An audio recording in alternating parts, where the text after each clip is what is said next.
Infinite projection room begins with the projection of Ultron's world destruction. This video is purely for entertainment and does not infringe on copyrights or laws. The rights to the novel and image belong to the original author. We do not claim ownership. Don't like waiting and want to listen to this fanfic in full now? Subscribe to our Patreon, where you'll find the best fanfics. Chapter 876, The Kingdom of Light. The conspiracy is against me. In the universe, a bright planet emitting green light is radiating brilliance here. Guan, isn't this the Kingdom of Light? Exclamation mark. Ace, after guessing for a long time, it turns out to be my home. This is a conspiracy against the Kingdom of Light.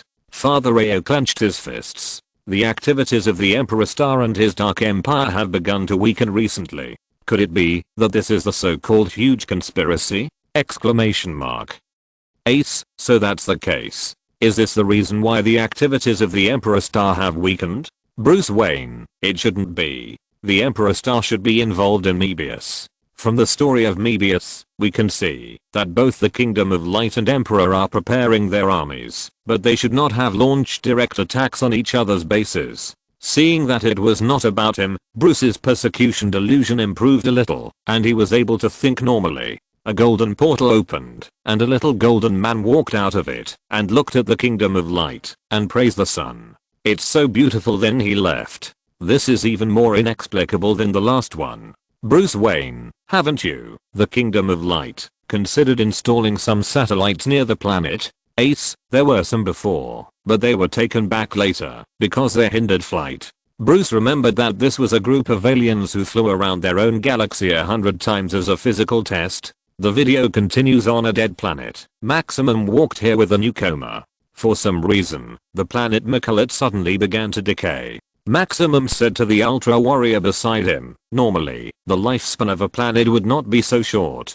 The mission of our civilization monitor is to find out the reason for its sudden decay. Libert, I look forward to your performance. Yes. The Ultra Warrior named Libert saluted his predecessor, and the two Ultra Warriors began to fly around the planet Mikalet, trying to find the cause from the surface. After finding no abnormalities, the two Ultra Warriors began to explore deep into the center of the Earth. Finally, they found the source of the planet's decay. That's the egg of the Mogu serpent. Isn't that a monster that lives in the monster galaxy and feeds on planets? The sudden decline of this planet must be related to it. But, the Mogu serpent should have been sealed by Captain Zoffy a long time ago. Mogu serpent. Zoffy looked at the monster egg on it, and clenched his fists. You fought a Mogu serpent before, right, Zoffy? Ultra Father looked at Zoffy, and Zoffy nodded slightly. Yes, it was a hard battle. I used 70% of the power of the M87 beam to kill it. This kind of monster will not appear easily. It must be someone who did it. The video continues. Just as Maximum was about to report to the Kingdom of Light, the ground suddenly shook and a monster emerged from it. The most ferocious beast, Herberus. The spike attack released by Herberus from behind was blocked by Maximum using his head dart. Then Maximum put away his head dart and went forward to engage in close combat with Herberus. Is it guarding that egg? Maximum and Herberus started fighting, and Libert immediately joined the battle after a brief reaction. Ace, you have always said that the civil servants of the Kingdom of Light are quite good at fighting. This is also due to safety considerations and work requirements. Scientists like Hickory who do not need to go out will have a weaker combat capability, while planetary observers like Maximum who need to go out to explore the planets must have sufficient self-protection capabilities. Ace, there are countless dangers in the universe, and no one can be sure that there is absolutely safe. Every field worker must ensure that he has the ability to protect himself when facing various emergencies. Hickory, yes, the Kingdom of Light did not pay attention to this in the past. After our Kingdom of Light and many vicious races in the universe had hatred, they began to retaliate against some ordinary people of the Kingdom of Light who had no combat capabilities. Ace, a very important friend of mine was captured by a group of evil spacemen and subjected to biological experiments. When I found her, she had been transformed into an emotionless super beast. I could only end her life with my own hands to end her suffering. The video continues. Maximum punched Herberus' temple accurately, knocking Herberus back dozens of meters, a few steps back. Libet threw out the capture lock to tie up Herberus. Just as Maximum was about to release the light skill to end Herberus, a purple knife light flashed around Libet. High-speed spaceman, Slan. Libet was attacked by Slan and couldn't stand it. Maximum threw a dart to injure Slan, but he was also attacked by Slan. It was a dark blue particle. Maximum, whose face was sprinkled with the particles, wanted to use the Maxium cannon to fight back, but the particles sprinkled before began to take effect. Maximum fell to the ground with a painful wail, and was finally tied up by the tentacles of the Mog Snake, and hung in the air. Ha ha ha ha ha ha. The projection of the Slant Star appeared in the air. It covered its arm, that was cut by Maximum's head dart, and laughed at Maximum wantonly. The fastest and strongest Maximum Ultraman, you finally fell into my palm. What I injected into you is the cells of the cosmic demon goddess. It won't be long before you will become an ugly monster. Now you just provide energy to Moja Snake honestly, and finally become Moja Snake's guardian beast and food when it wakes up. Maximum. Libet was intercepted by Herberus, and could not get close to the tied Maximum.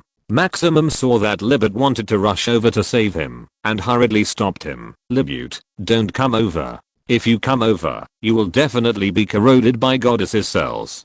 Go back to the Kingdom of Light for reinforcement. Hold on, I will come back to save you. This Slant Star, every time he attacks. Peter felt sorry for Maximum. Maximum is so strong. The previous battle with the Slan people in the Tower of Space and Time in Ataga was completely one-sided. In Maximum's subsequent Easter egg, he was poisoned, but was still killed in one move by Maximum. He gathered a lot of opponents, but in the end they were no match for Maximum. Yeah, before in the Tower of Space and Time, there were 5 opponents on the easy difficulty, and Maximum was the only one. This Slan person, apart from poisoning and relying on his speed to launch sneak attacks, he has no real skills at all. Chapter 877, Eddie returns, 40th anniversary. But, what is that goddess cell? It can actually directly transform the light of Ultra Warriors. Hikari focused on the toxin called Goddess Cell. It is not common to see something that can transform Ultra Warriors into monsters. The residents of the Kingdom of Light who were captured and transformed were biologically transformed, which is an extremely complicated process. However, this goddess cell directly transforms them. This is the difference between the difficulty of exploring the mystery, based on countless clues, and directly turning to the page with the answer to see the answer. Ace is in a state of relapse of post-traumatic stress syndrome. He just finished talking about his past pain, and now he saw Maximum being thrown up and undergoing biological transformation. This is a bit overwhelming for anyone. Image continues. Planet Ganon. Princess Yulian, the diplomatic ambassador of the Kingdom of Light, has completed the mission of this visit to Planet Ganon. She did not bring any bodyguards to Ganon this time. Only a young apprentice from the Science and Technology Bureau followed Yulian. Sora, you've worked really hard on this visit to Ganon. Yulian and Sora walked side by side on the way back to the spaceship. Sora heard what Yulian said and said, that's nothing. But speaking of which, Queen Isana is really excellent. Yes, she is not only the queen who manages Ganon, but also a member of the Galaxy Rescue Team. After finishing their government affairs, the 2 female Ultramen put aside their political identities at the same time. At this moment, the 2 Ultramen were more like a sister taking her sister on an outing. Is this Princess Yulian the daughter of the King of Ultra? Bruce couldn't help asking. Of course not. Hikari explained with a smile. The position of princess is a diplomat in the words of Earth. When we were conducting diplomatic communication with some cosmic races, they said that they must require the royal family of the Kingdom of Light to come to communicate. Otherwise it would be disrespectful to them. But there is no such profession as royal family in the Kingdom of Light. I was quite young at that time. I remember that the final solution was proposed by a resident of the Kingdom of Light. Since they want this reputation, why don't we just change the name of the diplomat profession to Princess of the Kingdom of Light or Prince of the Kingdom of Light? This proposal was unanimously recognized by the Kingdom of Light, and then every diplomat of the Kingdom of Light automatically obtained the title of Princess of the Kingdom of Light and Prince of the Kingdom of Light. Unlike the human royal family on Earth, we don't care much about this princess and prince. It's just an empty title. The title of King of Ultra is also an empty title. We thank King of Ultra for his great contribution to the Kingdom of Light, so we gave the honorary title of King of Ultra to King of Ultra. The old man himself didn't have any objection, and he has been called it that for so many years. You are so casual about this kind of thing. Because this kind of thing is not important at all. I wrote this setting by myself. I refuse to argue with you. I won't listen to you if you argue with me. The video continues. When the 2AO are about to board the plane, a purple black light falls from the sky and hits the 2AO. Telekinetic barrier. Flower shield. Julian and Sora opened their shields one after the other, but Julian's telekinetic barrier exploded the moment it hit the light, and the light was detonated. The 2AO relied on Sora's flower shield to barely protect themselves from being injured by the light. Purple black mist descended on the earth, and the black mist condensed, and a beautiful colorful dragon appeared in front of the 2AO. That is cosmic white blood cell Rugsat. Because the shield formed by telekinesis was blown up, Julian entered the debuff state of mental damage at this moment, but when she saw the monster that descended, the mental damage was no longer a big deal. Cosmic white blood cell Rugsat? Hikari scratched his head desperately after hearing the name. Why don't I know there is such a thing? Ace, I also checked the database of the Kingdom of Light, but there is no such thing. Dr. Manhattan, maybe this is another universe. Does your universe have the planet Ganon? Ace, no, at least the universe database that was updated once 300 years ago did not find this planet named Ganon. Ace, the Galaxy Rescue Team exists, but there has never been a member named Isana. It is really impossible to fill the hole without using parallel universes. Ace, but the monster gives me a very strong feeling. The video continues. Shouldn't it be going to eliminate the scourge in the universe? Why did it come to Ganon? Rugsat, this is the planet Ganon. Did you come to the wrong place? Rugsat ignored the words of the 2AOS, folded its wings, and was about to launch an attack. At the critical moment, several arrows of light fell on Rugsat's chest and stopped it.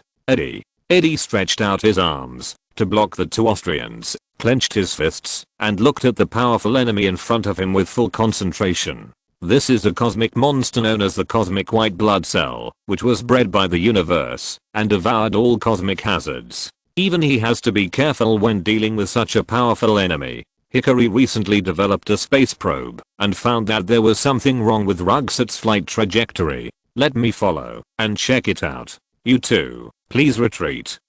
Eddie let out a battle cry, took a fighting start, then sprinted and slashed Rugsat's chest with a spinning hand knife. Then he hit Rugsat with 3 consecutive punches. But Rugsat was too weak, and Rugsat had no reaction after read a set of starters. Facing Rugsat's dragon claws, Eddie blocked one arm and quickly dodged, then pulled away and kicked. Rugsat was still motionless after taking the kick. Eddie then used a roundhouse kick to kick Rugsat's neck, which barely achieved the knockback and stiffness effects. This is too weak. Although Hikari is only a scientist, because of the fighting arena he has been developing recently, he has watched a lot of Ultra Brothers combat materials, as well as many combat moves explained by the Ultra Brothers themselves, and his understanding of combat has also improved.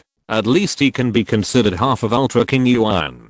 Hikari can see how powerful Leda's moves were just now. Each of them was a ruthless move aimed at killing. The reason why it seemed to have no effect was that the target of the attack was too weak, and it was difficult for the fist and foot attacks to have a fatal effect on the opponent. If it were an ordinary monster, the punches and kicks just now, and then a finishing ray skill would almost be enough to end it. Chapter 878, Zoph's Doubts. The video continues. Eddie then slashed at Rugsat's neck with a knife, but Rugsat blocked it. The previous moves were still somewhat useful. At least Rugsat felt that he was not far from being beheaded if Eddie continued to hit him like this. Eddie, whose knife was blocked, did not retreat, but instead rushed forward and hit Rugsat with a shoulder charge. After pulling away, he immediately followed up with a sidekick and kicked Rugsat away. After being hit, Rugsat finally realized that he did have a lot of powerful skills, and there was no need for him to go up and fight Eddie face to face. Reign of Creation. The spikes on Rugsat's body hit Eddie all over the place, but Eddie dodged them. Then Eddie used Ultra 400 Wind Flying Kick to kick Rugsat's chest with both feet. While kicking Rugseth away, he used the interaction force of his hind legs to sweep the cloud streamer light at Rugseth's head and neck, creating a lot of smoke and flames. It was all scraping. Seeing this, Rugseth decided to go all out. Genesis, Requiem. A purple black beam shot out from Rugseth's chest, destroying all the surrounding matter, and finally collided with Eddie's buckle beam, exploding in the middle, while Rugseth quickly evacuated with the help of smoke. Too strong. Hickory looked at Rugseth as it left, not at all happy that Rugseth was repelled. Agwang, is there really no record of Rugseth in the Kingdom of Light? This guy's strength is at least on par with King Grant. Ace, no, Rugseth is a quadrilateral super monster, and it is also called the Cosmic White Blood Cell. If there is a record of its appearance, there is no reason why the Kingdom of Light would not have a record of it. It is very likely that it does not exist in our world. A quadrilateral monster, with physical resistance and magic resistance, full physical strength and special attack, and a speed that may be a bit lame, but after switching to smoke form, the originally lame speed instantly becomes a strong point. The only physical attack that has not been shown cannot be bad under that defense and physical strength. Tony Stark. Now, everything that happened in that time and space must be related to the little golden man that appeared at the beginning. Tony Stark. Absolute. Is Absolute the name of that golden cosmic man? Wanda. It's possible. Wasn't my story WandaVision at that time? Loki Odinson. First there were goddess cells and Mog Snake, and then there was the cosmic white blood cell Rugoset attacking the princess of the Kingdom of Light. Is your Kingdom of Light going to be wiped out by a guy? The video continues. Monsters that can destroy the universe actually appeared at the same time. In the Kingdom of Light, in the Space Guard Operations Command Room, Zoffy also felt the seriousness of the matter after listening to the reports of Libu and Eddie. God cells are the product of monster named gods. God cells have the ability to infect, devour and alienate all matter. Whether it is organic or inorganic matter, it can be transformed into monsters by God cells. This ability is comparable to the legendary alien beasts. Zoffy analyzed the battle situation, and the Moja Snake, that terrifying monster that feeds on planets, has long been defeated by me and sealed on the earth. In the end, it was killed by Orb and Gagra together. Why are there Moja Snake eggs? Rugoset is a life bred by the universe. It has its own responsibilities, which is to clean up any objects that will endanger the universe. It will never attack Julian and Sora on the planet for no reason. If that is really Rugoset's mission, then it will not leave without completing the mission.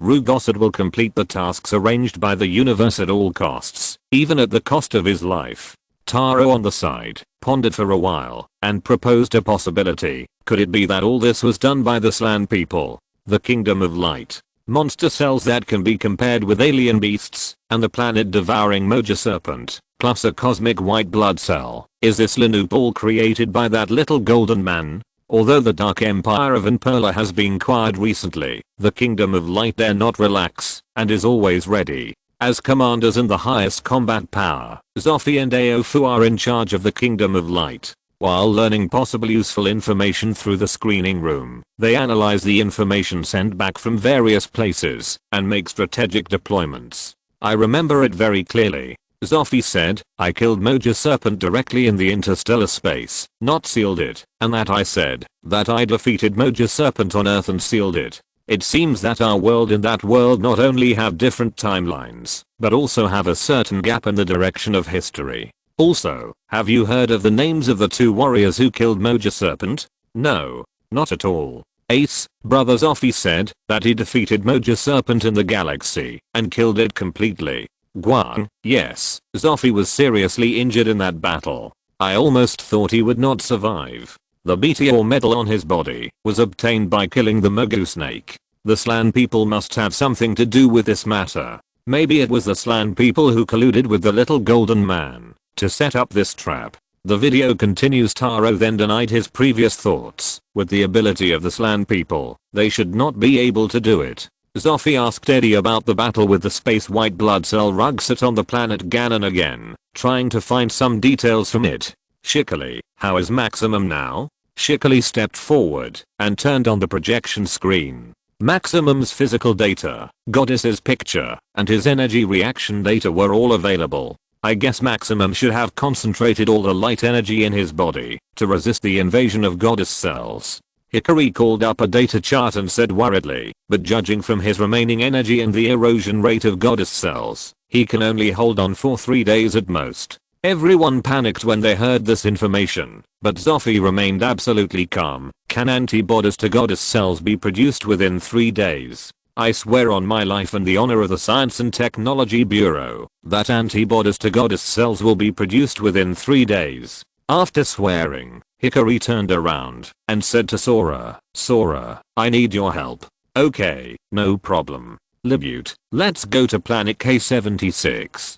Planet K76. Yes, that's the place where Ultra Warriors are trained. Someone is waiting for you there." "Yes." Seeing that everyone has made their own plans, Zoffy nodded and said, "Very good. Then the operation to save Maximum and annihilate the Moja Snake will be scheduled for 3 days. Now go track down Rugsat." "I understand." Eddie took the initiative to step forward and take over the task. "I will immediately lead the team to search Maximum. I will definitely save you. Hold on." And on the planet K76, a blue-eyed Ultraman and a tall Ultraman are already here waiting for Libet's arrival. Chapter 879, Libet's Decision. "Wanda, I remember now, aren't these Grey in power?" "Yes." After the Ultra Galaxy Showdown, it was Grey in power who carried Libet and Sora, who were still just children, to the square. Hikari, so it was them. Peter Parker, this can also be considered the inheritance of light. The image continues. Planet K76, which was once the Zero Juvenile Detention Center, welcomes new students today. Grey Senpai, Power Senpai, you're here. Libet.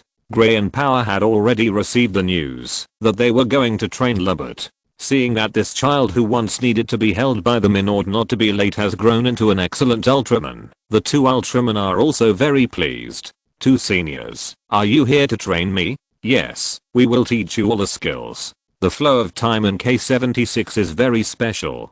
Compared with the outside world, the flow of time here is faster. We believe that with your talent, 3 days in the outside world is enough for you to learn our skills. But this also means that your training will be very hard, so you'd better be mentally prepared. God cells have a super strong self-reproduction ability. Even if there is a little left, they will regenerate. And if the Mog Snake absorbs the God cells in Maximum's body, it will grow into the Mog Ultimate Snake in one breath. "I understand. I will definitely save Maximum on that planet." Libute's special training began, and near the atmosphere of the desolate planet Fed, 3 rays of light shot down the gasified Rugsat.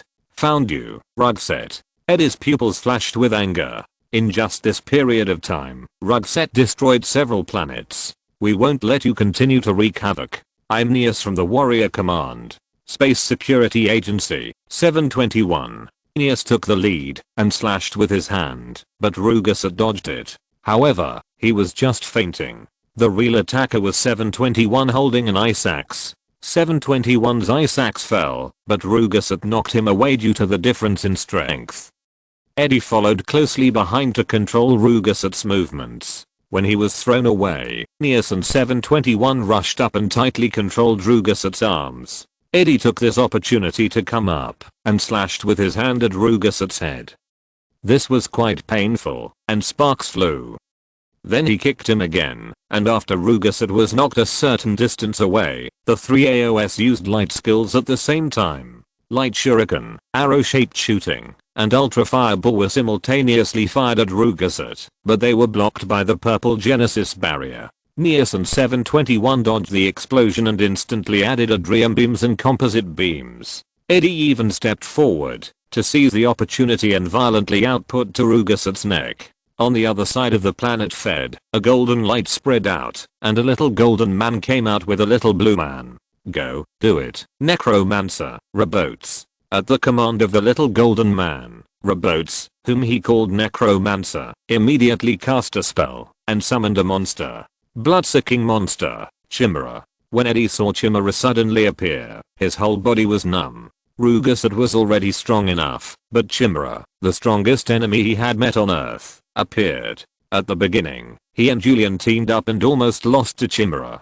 Sure enough, The source of all this is that little golden man. Ace, when that necromancer robot summoned Chimera, he gave me a feeling of Belia. He is very likely to be a Leonix. A Guang. Surprisingly, even Leonix was recruited by that little golden man. The video continues. Science and Technology Bureau. Usually only Hickory is idle. See, Science and Technology Bureau has become active. With Hickory as the leader and Sora as the deputy, all other available personnel have joined the battle. Even the security guards at the door have been transferred into help, just to develop antibodies for goddess cells within 3 days. At this moment, Maximum's left hand has transformed into a monster's claw. Captain Hickory, the part 1 I'm responsible for is deciphered.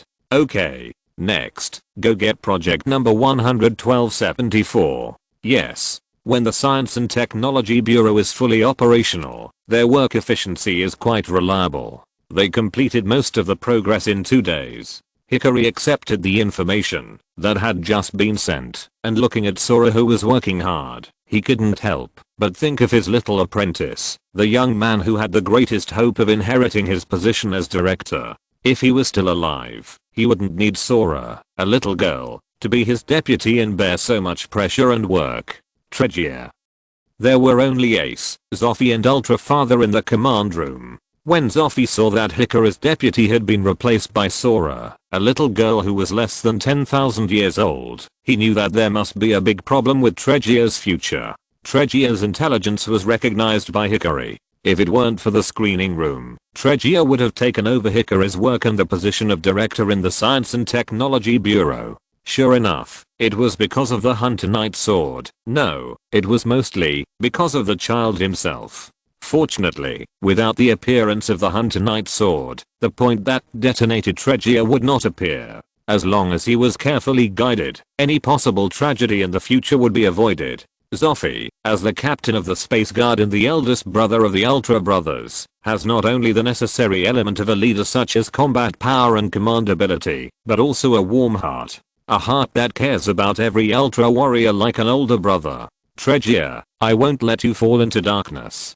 The video continues. Liberty, release your potential. Abandon distractions and open the dormant area in your heart. A Kigan Master and a Massage Master are beating up the Malaysian Nantong here. Under the guidance of Grey and Power, Libert entered the deep realm of his heart, where he recalled every bit of the past, and every move he had used. Have a lofty spirit and character, and be responsible for your own words and deeds. Possess creativity and strong strength. Respect compatriots. Protect partners and peace. Uphold justice, and face trials bravely. I want to protect my companions and all lives. Chapter 880. High Energy Dish Name Announcement. The video continues. Ultraman Libert, Awakening. After awakening, Libert bursts out with unprecedented power and passes the trials of Grey and Power. You have finally awakened, Libert. From now on, you are a qualified Ultraman. The two Ultramen gave Libert a graduation gift for the novice, the diffusion stick and the Libert shield.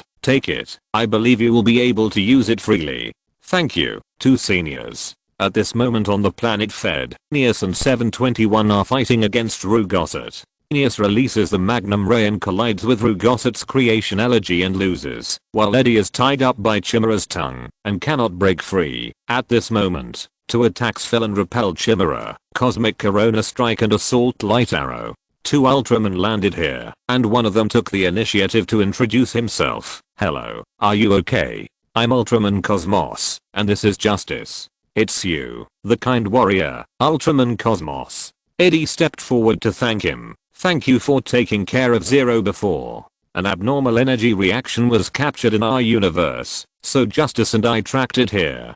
Justice looked at Rugosset and Chimera, and said lightly, follow the will of the universe's Justice. Delation. I will help you. Delation. The legendary creator of the universe. Arceus, is he the creator god of your world? A Guang. Yes, according to the records that can be obtained so far, the creator of our universe is indeed named Delation. Arceus, these two Ultramen have extraordinary powers, especially Cosmos. I have seen two powerful powers in him.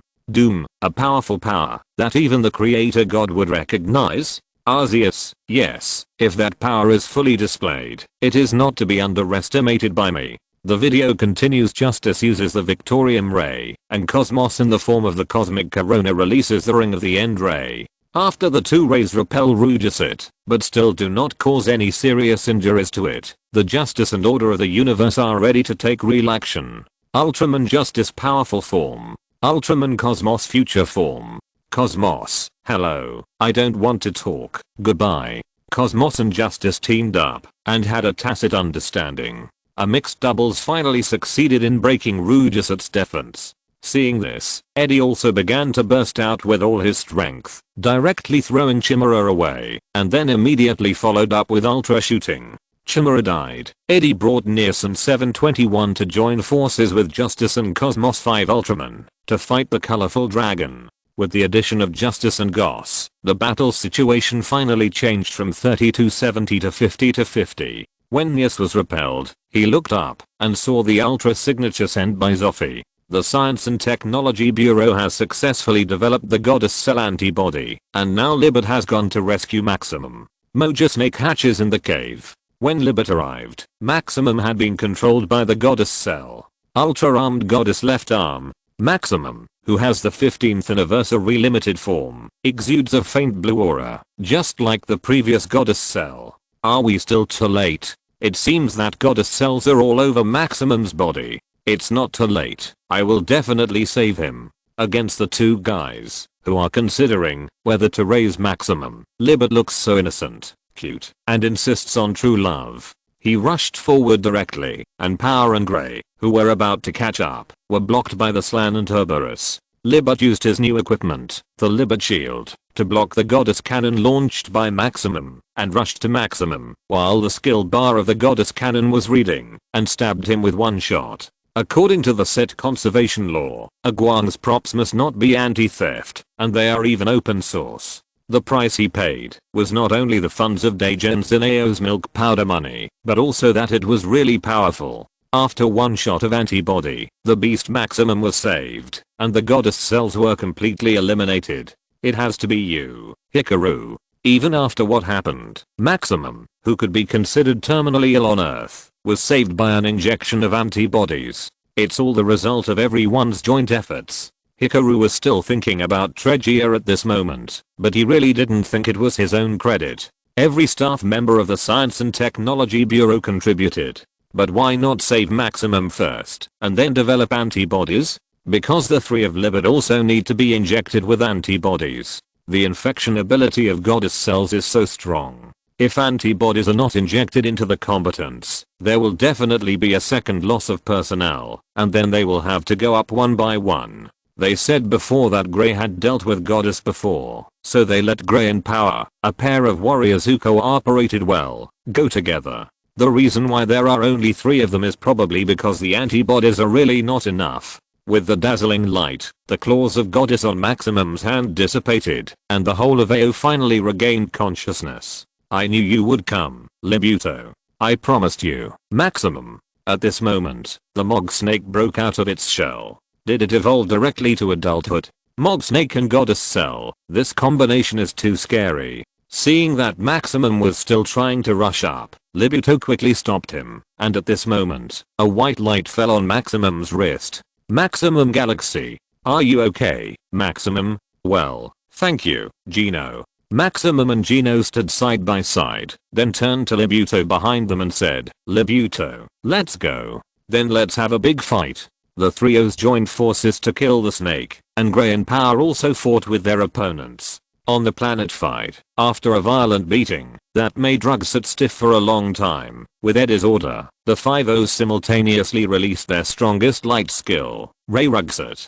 Perfect Cross Beam, Justice, Goss, Shakusium Beam, Edie, Neomagnium Beam, Neos, Regia Beam, 721. After resisting 4 beams for 5 or 6 seconds, Rugeset finally exploded. Rugeset is really tough. With so many beams bombarding in turn, it can still hold on for 5 or 6 seconds. Thank you. If it weren't for you, we would be in danger. You're welcome. Facing Edda's thanks, Justice said, however, the energy fluctuation we are tracking should not belong to Rugeset, isn't it? Also, that strange energy has not only appeared in our universe, but also on the Earth. where I met Zero before. The energy has been found in different dimensions, which means that the person who possesses this energy is absolute destruction. Chapter 881. Questions life form. Sneak attack.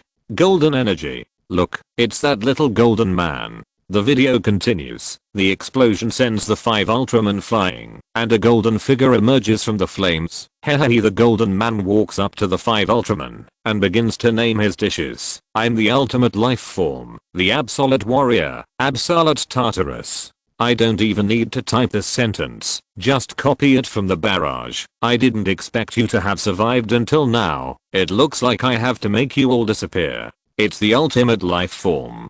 Teacher Eddie, who has seen a lot, is shocked by the term ultimate life form, and the little golden man, who doesn't talk much, takes action without hesitation. Golden lightning-like energy gathers in his hands, and with a cry of absolute destruction, a golden ball of light hits the 5 Ultramen. Question begins. What is the key to the 5 Ultraman's survival? This question is a single choice question and answer mode, with 10 points awarded for a correct answer and a penalty card drawn for a wrong answer. Countdown. 3 minutes. Start.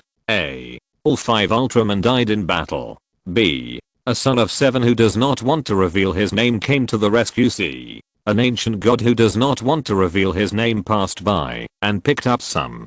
D. The invincible Ultra King came to the rescue. E.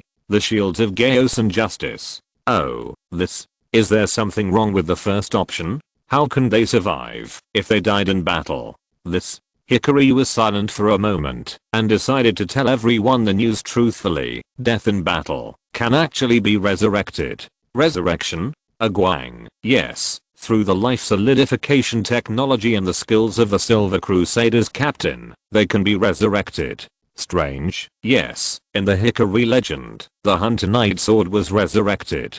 Bruce Wayne. So the essence of this choice means that after Absolute Tartarus killed the 5 Ultramen, he did not finish them off with a crushing blow, which led to the resurrection of the 5 Ultramen. Agwang. Yes. Loki Odinson. But if he is blown to pieces, he can't be resurrected. I think this move will make him be blown to pieces. Agwang. Yes, and the life solidification technology is not always successful. Once it fails, it means real death.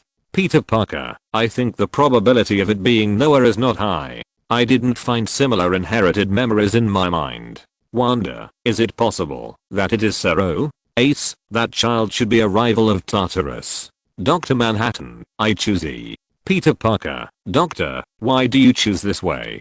Dr. Manhattan. I think there must be some internal connection between the answers. Among the people who appeared before, Zero, Noah and Kingo did not appear, so I think the answer must be among the 5 of them. As for why it is E, what Loki said makes sense. The probability is too low.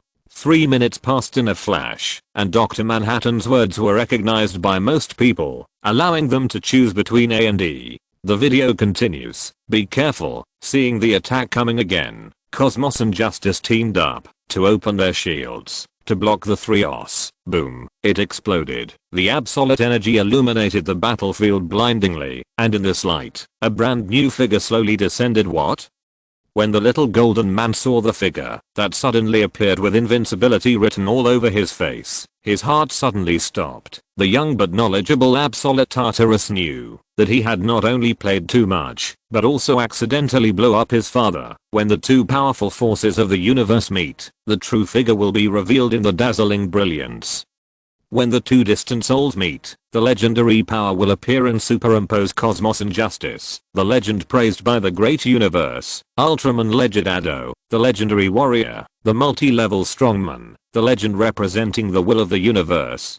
Ultraman Legend. Lee Judo looked at the little golden man, as if asking, was it you who threw the firecracker just now? Lee Judo looked at the little golden man, raised his arms, and released Noah's lightning. Considering that no matter whether this move is the legend of sparks or the power of Aurora, there will be people who refute it. So, let's all be speechless. This move is Noah's lightning. Little golden man, run. The little golden man who ran at the speed of light successfully avoided the move that destroyed the world. After releasing the big move, Legend disintegrated, and Gaosi, who restored the moon god, looked at the place where Tartarus ran away and couldn't help asking, what is Tartarus's purpose? Actually, he was scared away directly. This Tartarus is something. He actually ran away when he knew he couldn't win. It seems that you have encountered a strong enemy. In the Science and Technology Bureau, Libet came here as soon as he completed the task and told Sora the good news. Taro came to inform Libu that he was transferred to the Galaxy Rescue Team because of his good performance. With a letter of recommendation from Hikari, Sora also joined the team with Libu. Zoffy was doing a post-war summary at this moment and making arrangements for the future war. Tartarus hummed an unhappy little tune and entered his golden space. Ultra Clan, you will be the biggest obstacle to the survival of the kingdom. Tartarus pondered for a moment. In this case, let me use the Ultra Clan to deal with the Ultra Clan. The first target is decided to be you, the powerful Ultra Warrior who fell into darkness tens of thousands of years ago. Belia, the father of Ultra, was so excited when he heard what Tartarus said. Is Belia so popular? A residual soul of Rebrand is not enough. You are an ultimate life form, and the Absolute people are also joining in the fun. Zoffy, over at Belia's place. After getting the king's approval, the space prison has been moved to a safer place. Ultraman and Jack are leading the team to guard it. The Science and Technology Bureau is monitoring the situation there at all times to ensure that Belia will not escape and that no one can open the cage. Okay. Ultra Father nodded heavily. He looked at the screen, which was the Ultra Star tens of thousands of years ago. It was also at that time that his life and Belia's life took to completely different paths. Belia, my old friend, why are you heading towards darkness? Chapter 882, The Greatest Catastrophe, The Ultra War. The video continues. Tens of thousands of years ago, during the Ultra War, is this the catastrophe that you call the greatest crisis of the Land of Light, the Ultra War? That's right. Hikari looked at the scene from 10,000 years ago, and he slowly said, it was the Ultra War, when the Emperor aliens attacked the Land of Light. Ace, my father and mother were both martyrs who died in the war. That day, it was my brother Zoffy who picked me up when I was almost dead in the aftermath of the battle. Guang. In that war, two Ultra Warriors stood out. One was Kane, the current captain of the Space Guard, who was called the father of Ultra by the new generation of Ultra Warriors, Guang. The other one was Belia. The video continues. The originally peaceful Ultra Star is now full of war. The young warrior, Jan, fought to alone without losing the upper hand, and his fellow Belia slapped him in the face, killing a cosmic man with a big slap. The two aliens defeated by Jan, Knuckle and Baba, knelt down and begged for mercy. Please, please, let us go. In fact, the two of us were forced to join the war by Emperor. Yes, our home planet was targeted by Emperor's planetary annihilation run, and we dared not resist him. We surrender. Jan was obviously soft-hearted when he heard this. He put down his fighting posture, and Belia on the side walked over without hesitation, and the Decium ray fired at full power to kill Knuckle and Baba. Belia looking at Belia who killed the two aliens on the screen without hesitation. Ultra Father also recalled the past of the two. Captain Belia did nothing wrong. Ultraman Father said at this moment, I was actually a little weak back then. The Kingdom of Light did not know much about the outside world. I naively thought that Knuckle and Baba really chose to participate in the battle because of their home planet. If it weren't for Belia, I might have been ambushed and sacrificed in the next battle. Belia deserves half of the credit for my defeat of the Emperor Star. Looking at Ultraman Father who was lost in his memories, Zoffy and Ace did not speak. People have a filter for people and things that have passed away, and Ultraman is no exception. That was the era of Ultraman Father. Zoffy was just on the surface of the Kingdom of Light and other warriors to block some monsters. He knew nothing about how Ultraman Father defeated the Emperor Star. At the commendation meeting later, Ultraman Father did share his honor with Belia as he said. Screening room. Knuckle is not a good person, right? And that Baba alien, I remember that your Kingdom of Light has a bad reputation towards these two aliens. Yes, in diplomatic relations, the Kingdom of Light has suffered a lot because of this. There is kindness and light in the universe, and naturally there is darkness and evil. Hikari suddenly said, "Speaking of which, you may not believe it, but in my universe, the races living on a planet have mostly the same personalities. For example, the Knuckle people are extremely cold-blooded and cruel, and some kind-hearted aliens are also mostly kind. Only a very small number of individuals will appear abnormal. Therefore, in the universe, you can judge a person's personality by looking at his race. Humans are one of the very few races where good and evil coexist. Logan, on the battlefield, you still need someone as decisive as Belia." The video continues. "Belia, they have surrendered. Don't be naive. Jan. The Imperla people started the war, and they are all his subordinates." Jan did not refute. He knew that his kindness was not suitable for use on the battlefield between life and death. And at this time, a voice for help suddenly came from their communication channel. "Imperla people, Zizzy, Street, Zizzy, hello, hello. What? Belia, there."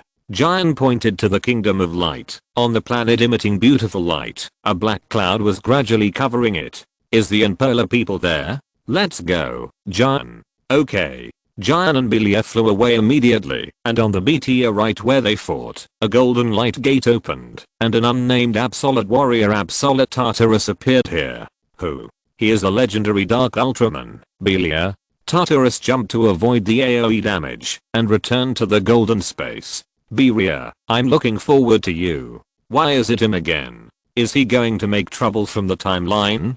"Dr. Manhattan, interesting. Is it time travel or time travel?" "Arceus, in my world, there are countless parallel universes, but the timeline of each universe is fixed. If you modify what happened in the past, it will have different effects on the future."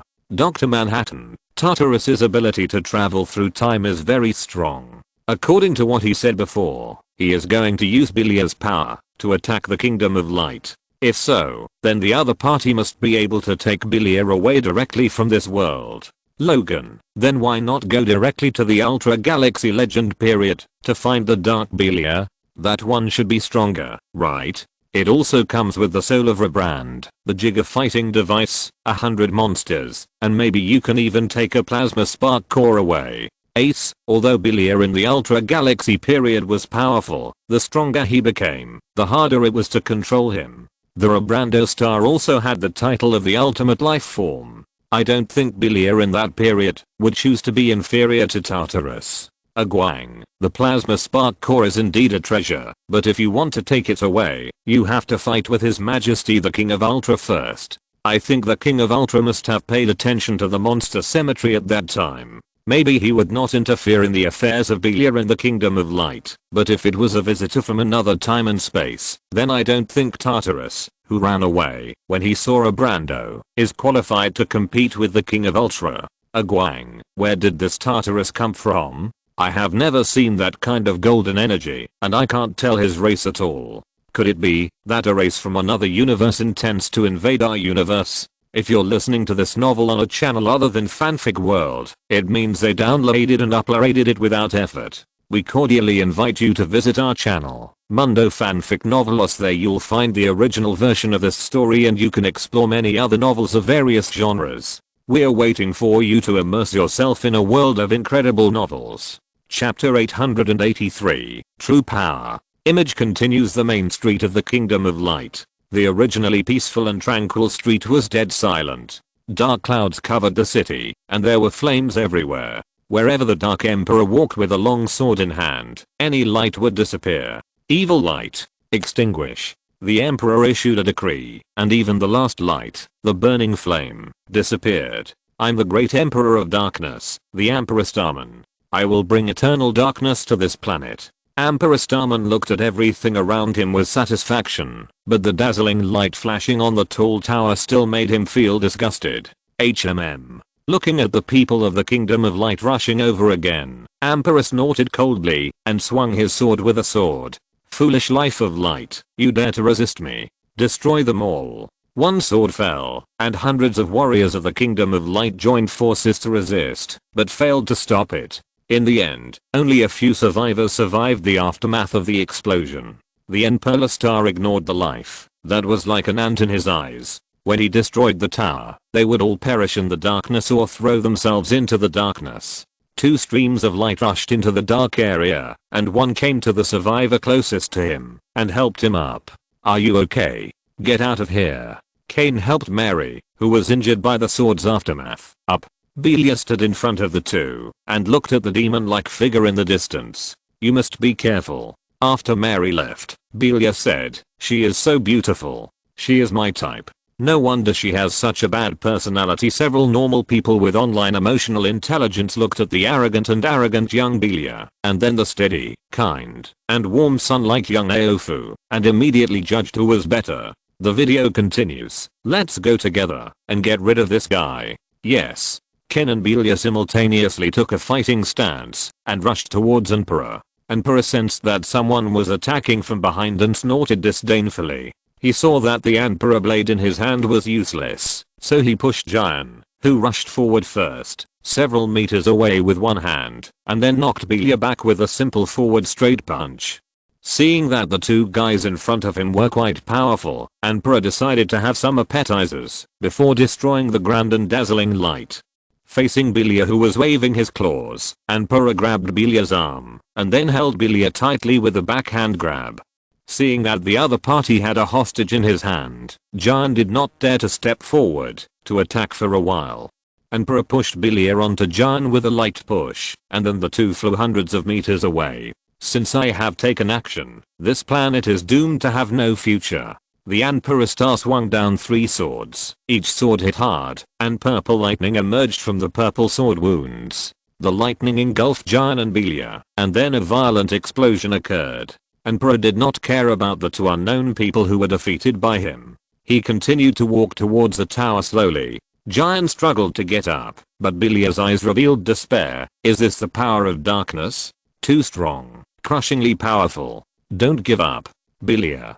Jian supported his body and half knelt on the ground, watching the Emperor star, who continued to walk towards the plasma spark tower. He was weak because of his serious injuries, but he said in a weak tone, "If we fall here, let alone the kingdom of light, even the universe will be shrouded in darkness." At this moment, the winner was decided, when Belia lamented that the power of darkness was so strong that he lost his will to fight, and the young Ultra Father encouraged himself and his comrades not to fall for the kingdom of light. This had already determined the fate of the two. Looking at the nightmare scene on the screen, even after 10,000 years, Ultra Father still had lingering fears. If it weren't for the sword given by King Ultra, even if he could activate the power of truth, it would be hard to say whether he could defeat Emperor.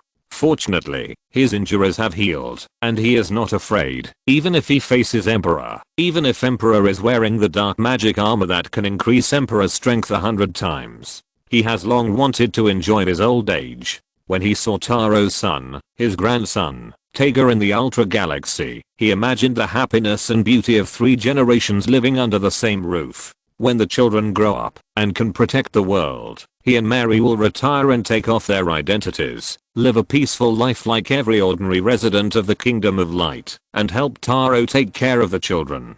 If possible, Jian also wants to teach at Ultra Elementary School, be a teacher who teaches knowledge, and finally close his eyes peacefully one day. This is the best ending in Jian's heart. But if darkness comes again, no matter whether his power can compete with it, he will definitely stand up and protect the Kingdom of Light in this world, even if it consumes his last ray of light. Image continues. "You two. Why did you run back?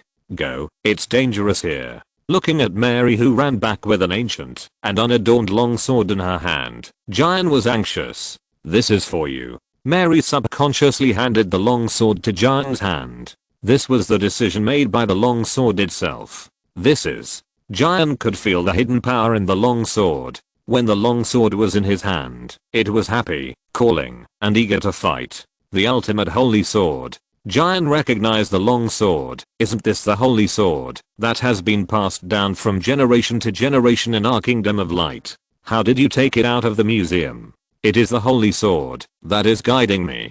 Perhaps it recognizes your courage and belief and wants to lend you a hand. Is that so? Then I'll give it a try. Emperor turned around slowly. He felt a powerful force brewing here.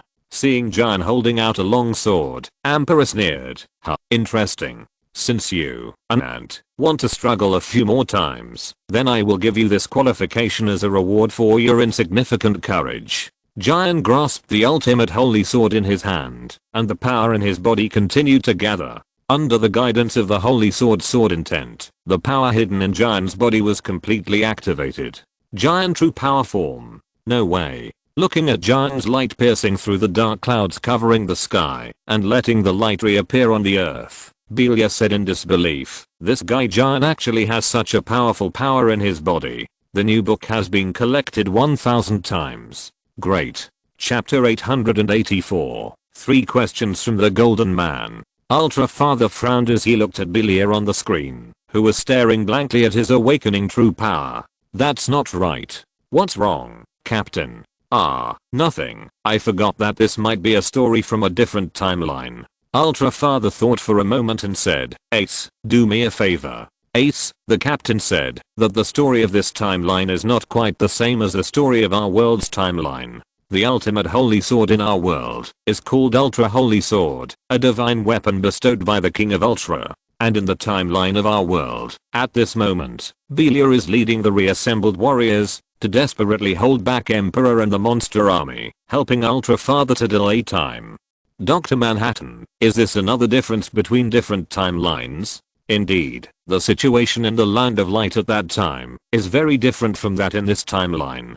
Hikari also said, in this timeline, it seems that only Emperor invaded the Land of Light, and in the timeline I experienced, Emperor brought a large number of monsters and aliens to the Plasma Spark Tower. At that time, the battle broke out under the Plasma Spark Tower, and the entire Plasma Square was a river of blood. In the end, if the King of Ultra had not condensed the light of the Plasma Spark Crystal into the Ultra Holy Sword and gave it to the captain, even if we could win, we would have to pay a greater price. The image continues. Emperor looked at the golden space formed by Jian with the help of the Ultra Holy Sword with disgust, but he confirmed at this moment that he really took the opponent in front of him seriously. Interesting. Tell me your name. You are worthy of being remembered as an opponent. An ordinary warrior of the Kingdom of Light, Jian. The two peerless strong men clashed several times, and the sword energy cut through the space. In the final blow that decided this battle, Jian severely injured the Emperor Star at the cost of leaving an unhealed wound on his waist.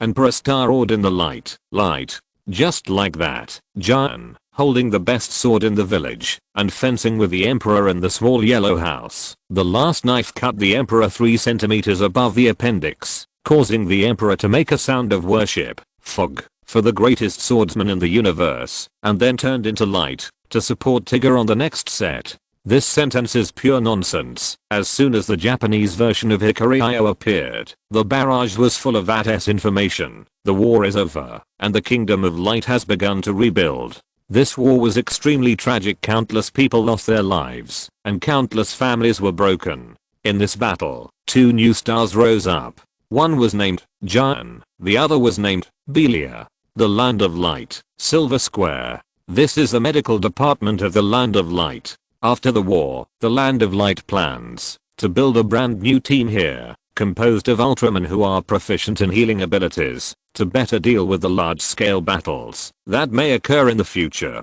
Belia, are your injuries healed? Mary, who was looking at the ruins of the Land of Light after the war in the Silver Square, heard footsteps behind her. She turned her head and saw that it was Belia. HMPH. Belia snorted in a classic way, of course. Then Belia began to describe his grand plan. In the future, Belia, will live up to everyone's expectations and become the leader of the Kingdom of Light. On that day, you will, Ken, Belia, Mary, Ken Belia. The Kingdom of Light has decided to create a space defense force. Ken didn't notice the little emotional problem between the two sides, and he told the two of them a good news. And with the recommendation of the Parliament, I'm very fortunate to be appointed as the first captain. Mary, you are awesome. Belia, what the hell? Everyone wanted to laugh at this large-scale white learning scene, but considering that one of the key people, Ultra Father, was watching the live broadcast at the same time, out of respect for the person involved, out of respect for a strong man, and respect for his own life, the people in the screening room held back, and the people in the live broadcast room did not post any comments in their own world regardless of their emotional state. The Kingdom of Light. Why didn't I tell you about the director of the Security Bureau? Didn't the Kingdom of Light in that timeline have a security bureau yet? Ultra Father had already seen the mentality problem of Belia in that timeline. He knew that this was the reason why Belia turned evil. The Belia he knew also went astray because of his desire for power, but that was because he could still continuously improve his strength even after being injured, which made Belia feel the gap, and at the same time, his ambition for power was constantly expanding. At first, Belia was arranged to be the deputy captain of the Space Guard, but he knew that with Belia's character, it would be impossible for him to be inferior to him, so he proposed that Belia be the director of the Space Security Bureau. Well, it's all over. Image continues. Power. I need power. I need power to defeat everyone. Do you want to change your destiny? Do you want to get a strong power? Do you want to get what you want? After that day, the godlike figure of Emperor often appeared in Belia's mind, as well as a voice that asked himself, and asked 3 questions in a row. In the following days, Jan became the captain, and was respected by others, while Belia gradually lost his mental balance in the daily 3-day battle of an ultimate life form, the Absolute Warrior Absolute Tartarus, who did not want to reveal his name, and finally ran to the BTA right outside the Land of Light, and became incompetent and furious. Do you want to change your destiny? Do you want to get powerful power? Do you want to get what you want? After the Golden Man asked 3 questions, Belia covered his head and began to think about one thing. Originally, he only heard this voice when he was resting and sleeping. He only thought it was his daily self-examination, but today he heard this voice clearly again, and then he was sure that someone was definitely sending him a message. Power. Yes, I need power. I need the power to defeat everyone. Belia slowly raised his head, and red light appeared in his originally white eyes. Aren't red eyes a pattern that only appears after turning evil? Why are Belia's eyes red now? Why are the eyes of these villains all red? Belia after turning evil is red, and so is the 2nd generation Dark Mephisto. Alas, you can't say that. The eyes of the old man Ultraman King are also red. Chapter 885. How the ultimate life form backstabs the ultimate life form. Ace, from here on, history has been greatly changed. Ace, it shouldn't have been Tartarus who encouraged Belia, but Belia himself could not bear the strong temptation in the future, and touched the plasma spark core, and then a series of subsequent events happened. Ace, as for the ability of the red eyes, the captain said that it was Belia's power, Belia's own hidden ability. When Belia was still an ultra warrior guarding the light, he had stimulated this red eye form, exchanging reason for more powerful power. Both the power and the power of the light would be greatly improved. Ace, after all, Belia was already a very powerful warrior at this time, and his combat power and status were only lower than the captain at that time. The image continues. Plasma Spark Tower, the tower of life for the people of the Land of Light. Belia walked in here without any hindrance. As a hero in the Ultra War, second only to Jan in the Land of Light, no one would stop Belia, even if he went to such an important place as the Plasma Spark Tower. As long as I have the core of the Plasma Spark, I can surpass Jan.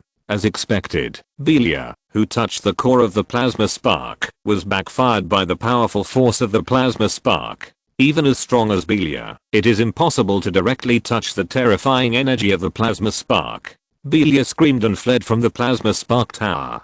People who found the strange core of the Plasma Spark Tower also found Belia, who was covered in darkness. People stepped forward to stop him, but were all beaten away by Belia. Among them was Sophie, who was still taking care of the baby, and a passing Ultra University graduate who did not want to reveal his name. The violent Belia injured many ordinary residents, and fled directly, after injuring Jan with the Decium Ray. And on a meteorite outside the country of light, a golden portal appeared in front of Belia, who was lying on the ground, and a golden figure walked out of it. Who the hell are you? I'm the ultimate life form, a warrior of the Absolute people, Absolute Tartarus. After introducing himself, Tartarus explained his purpose. I came back here from the distant future, just to show you what you will look like in the future. The little golden man pointed with his hand, and a large amount of memories poured into Belia's mind, and pictures emerged in Belia's mind. You will merge with Rebrand and gain a new dark form. You choose to conquer the kingdom of light with your power, but you are first sealed by the King of Ultra for tens of thousands of years. Later, your ambition is repeatedly blocked by an Ultra warrior named Zero. The plan to seize the plasma spark failed, and the resurrected monster army was defeated by Zero. You came to another universe, and established the Belia Galactic Empire to conquer the universe, but was chased by Zero and fought. In the end, the empire was gone. Later, you recruited 5 aliens to form the 4 Dark Lords, and then your team was cleared out by Zero and the Kingdom of Light in a century-long battle. But the one who finally decided your fate was the Ultra Warrior created with your genetic genes, Ultraman Jeed. He defeated you, who used Hikaru's invention, a capsule containing the power of Emperor and Dark Lugiel to evolve into the ultimate form, Evil Belia. In the end, you were destroyed because of it. Even his soul was sealed in the turbulence of time and space, and he will never be reborn. Oh, by the way, they used your power to create a powerful weapon, and then used your power to uphold the so-called justice in their mouths. That weapon must be Belia's Dusk. Yes, that's the Belia sword. Isn't that nonsense? The origin of the Belia sword is the cosmic needle combined with the genetic genes in Ultraman Jeed's body. This is the highest form of lies. He didn't tell a single lie the whole time, but he just makes you think in the direction he wants. Tartarus didn't lie either. That Ultraman Jeed was created using Belia's genetic genes, and the Belia sword has Belia's element, so it's not wrong to say that Belia's Dusk was created using Belia's power. And Belia's Dusk's personality and tone are so much like Belia. Video continues after Tartarus's explanation that was cut off, quoted out of context, fanned the flames, and mixed with a lot of personal thoughts and feelings. Belia was stunned. What kind of shitty future is this? Looking at Belia, who was immersed in the sound of Jeed and refused to break away from the beautiful father-son relationship, the little golden man reminded him, do you want to change your future? Ha ha ha ha ha ha. It's so ironic. I got the power with so much hardship, but I was defeated by my own son in the future. Ha ha ha ha ha ha. Humph. After snorting in the classic style of the golden man, Tartarus invited Belia to form a team. How about, come with me, I will give you powerful power, and I will help you change your destiny. Looking at the golden door that appeared, Belia left his last speech on this timeline. This is really so interesting. At this moment, another ultimate life form, Rebrando, asked, how about a Belia as big as me? How about a host as big as me? Rebrando, Tartarus, the same ultimate life form, you don't follow the moral code of martial arts, come to cheat, come to sneak attack me, an old senior who has lived for who knows how many years. Is this okay? This is not good. I advise you to learn from your mistakes and reflect on it. Tartarus, humph, being backstabbed by his own offspring. The models are all antiques modified with Gorse soft rubber. I'm going to release SHF. Do you have it? Are you worthy of challenging me? So when will the SHF of the little golden man be released? I want to buy it. Belia followed Tartarus into the golden space, where Tartarus gathered people from all time and space. Humph, now things are getting more interesting. Ha ha ha ha ha. Mold, Zoda, Bait Starman, and that Leonix, the necromancer are bots. I can't recognize the one on the far left. He looks a bit like an individual of Zeton. When Father Ultra saw this Linoop, he estimated that if Mord and Zoda joined forces, he would need to swing a few more swords. If that Leonix, the necromancer bots had the strength of Belia in the Ultra Galaxy, then he might need to bring Ultra dumbbells. If the individual Zeton is just an ordinary Zeton, then I only need one punch. This can be skipped. This Bolt Starman is different from the general Bolt Starman, so 2 punches are enough. If the opponent attacks the Land of Light with this Linoop, it will take me about a minute to finish the battle with my full firepower now. Such a strong opponent, it actually takes me a minute. Ultra Father touched his waist, which was where his old injury was. If his old injury is still there, the damage caused by the Sloop attacking the Land of Light will only be higher than that of Ultra Galaxy's Belia. Tartarus has gathered a group of strong helpers. Chapter 886. The Boy in the Past. Ultra Father's face was solemn. His opponent was not weak, not at all. The main reason was that he was too strong now. If he had not repaired his old injuries in the Kingdom of Light in the timeline that Tartarus attacked, then Morden Zoda would be able to hold him back. Of the remaining 3 opponents, the Jeton mutant could hold back 1 Ultra brother, Belia could hold back at least 1, and the Bolt Starman could count as 1. That robots could summon monsters, which was a big problem. And Tartarus, judging from his previous attack strength, only the current Zoffy could tie with him. Belia.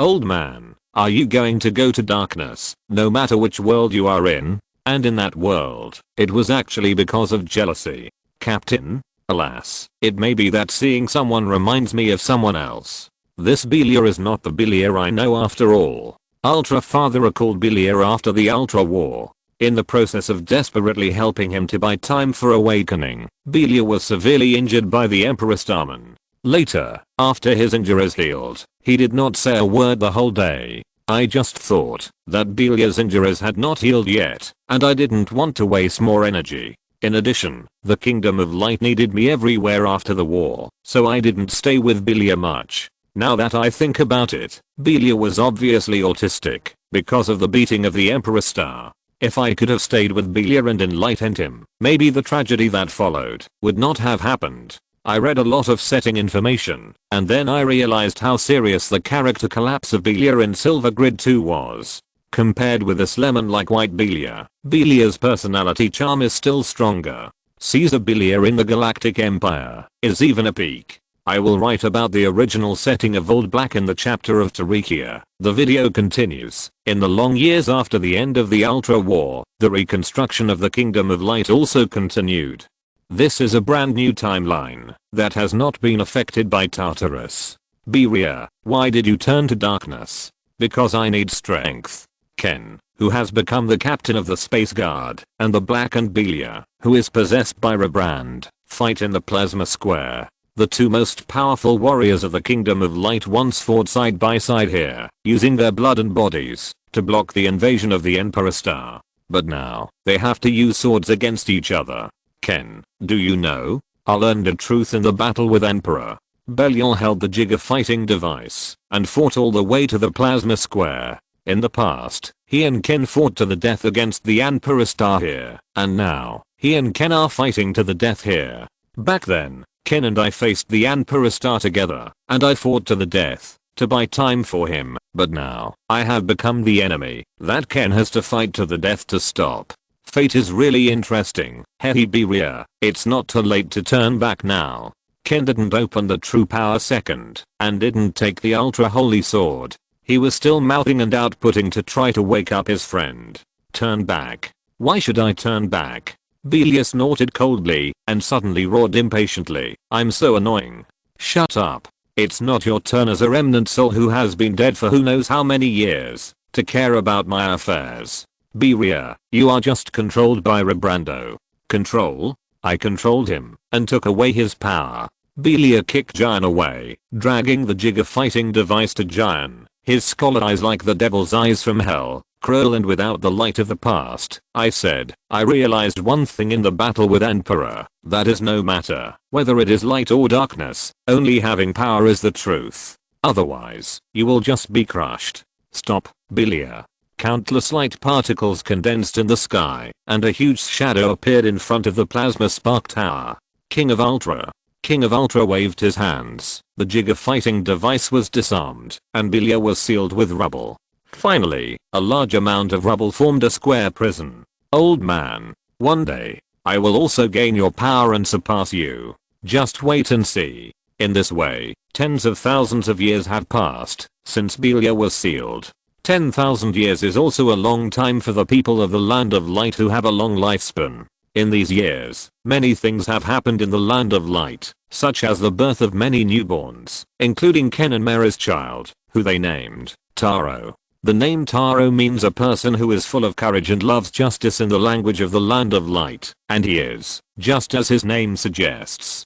Taro is a child like the sun who can make the atmosphere bright all of a sudden. The steady Ultra Father is the captain of the Space Guard. The gentle Ultra Mother is the captain of the Silver Crusaders and works at Ultra Clinic 78.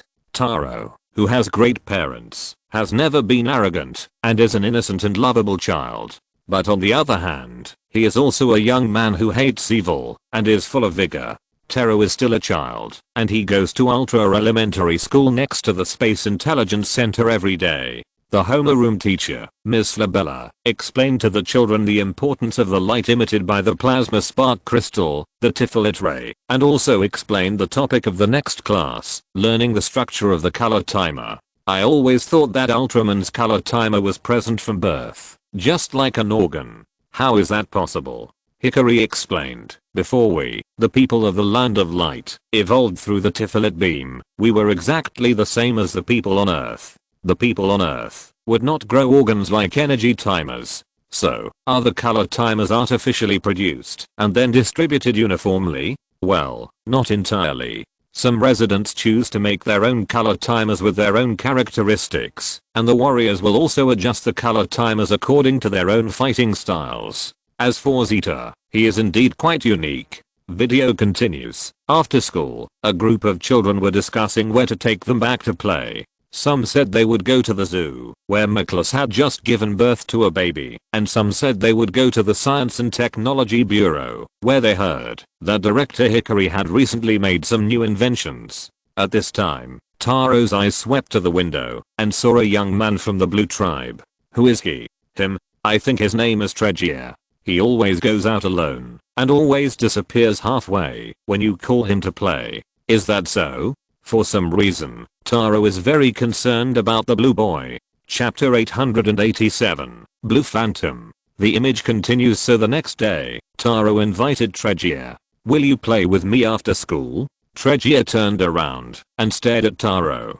Taro was stunned by his gaze. Finally, he spoke. Sorry, I have to go to the Ultra Library today, and I don't know you very well. My name is Taro. Well, my father works for the Space Guard. I knew it a long time ago. Tregear's performance was very calm, and he didn't show any joy or surprise. You are a popular person in the class. Even outside the school, everyone will greet you.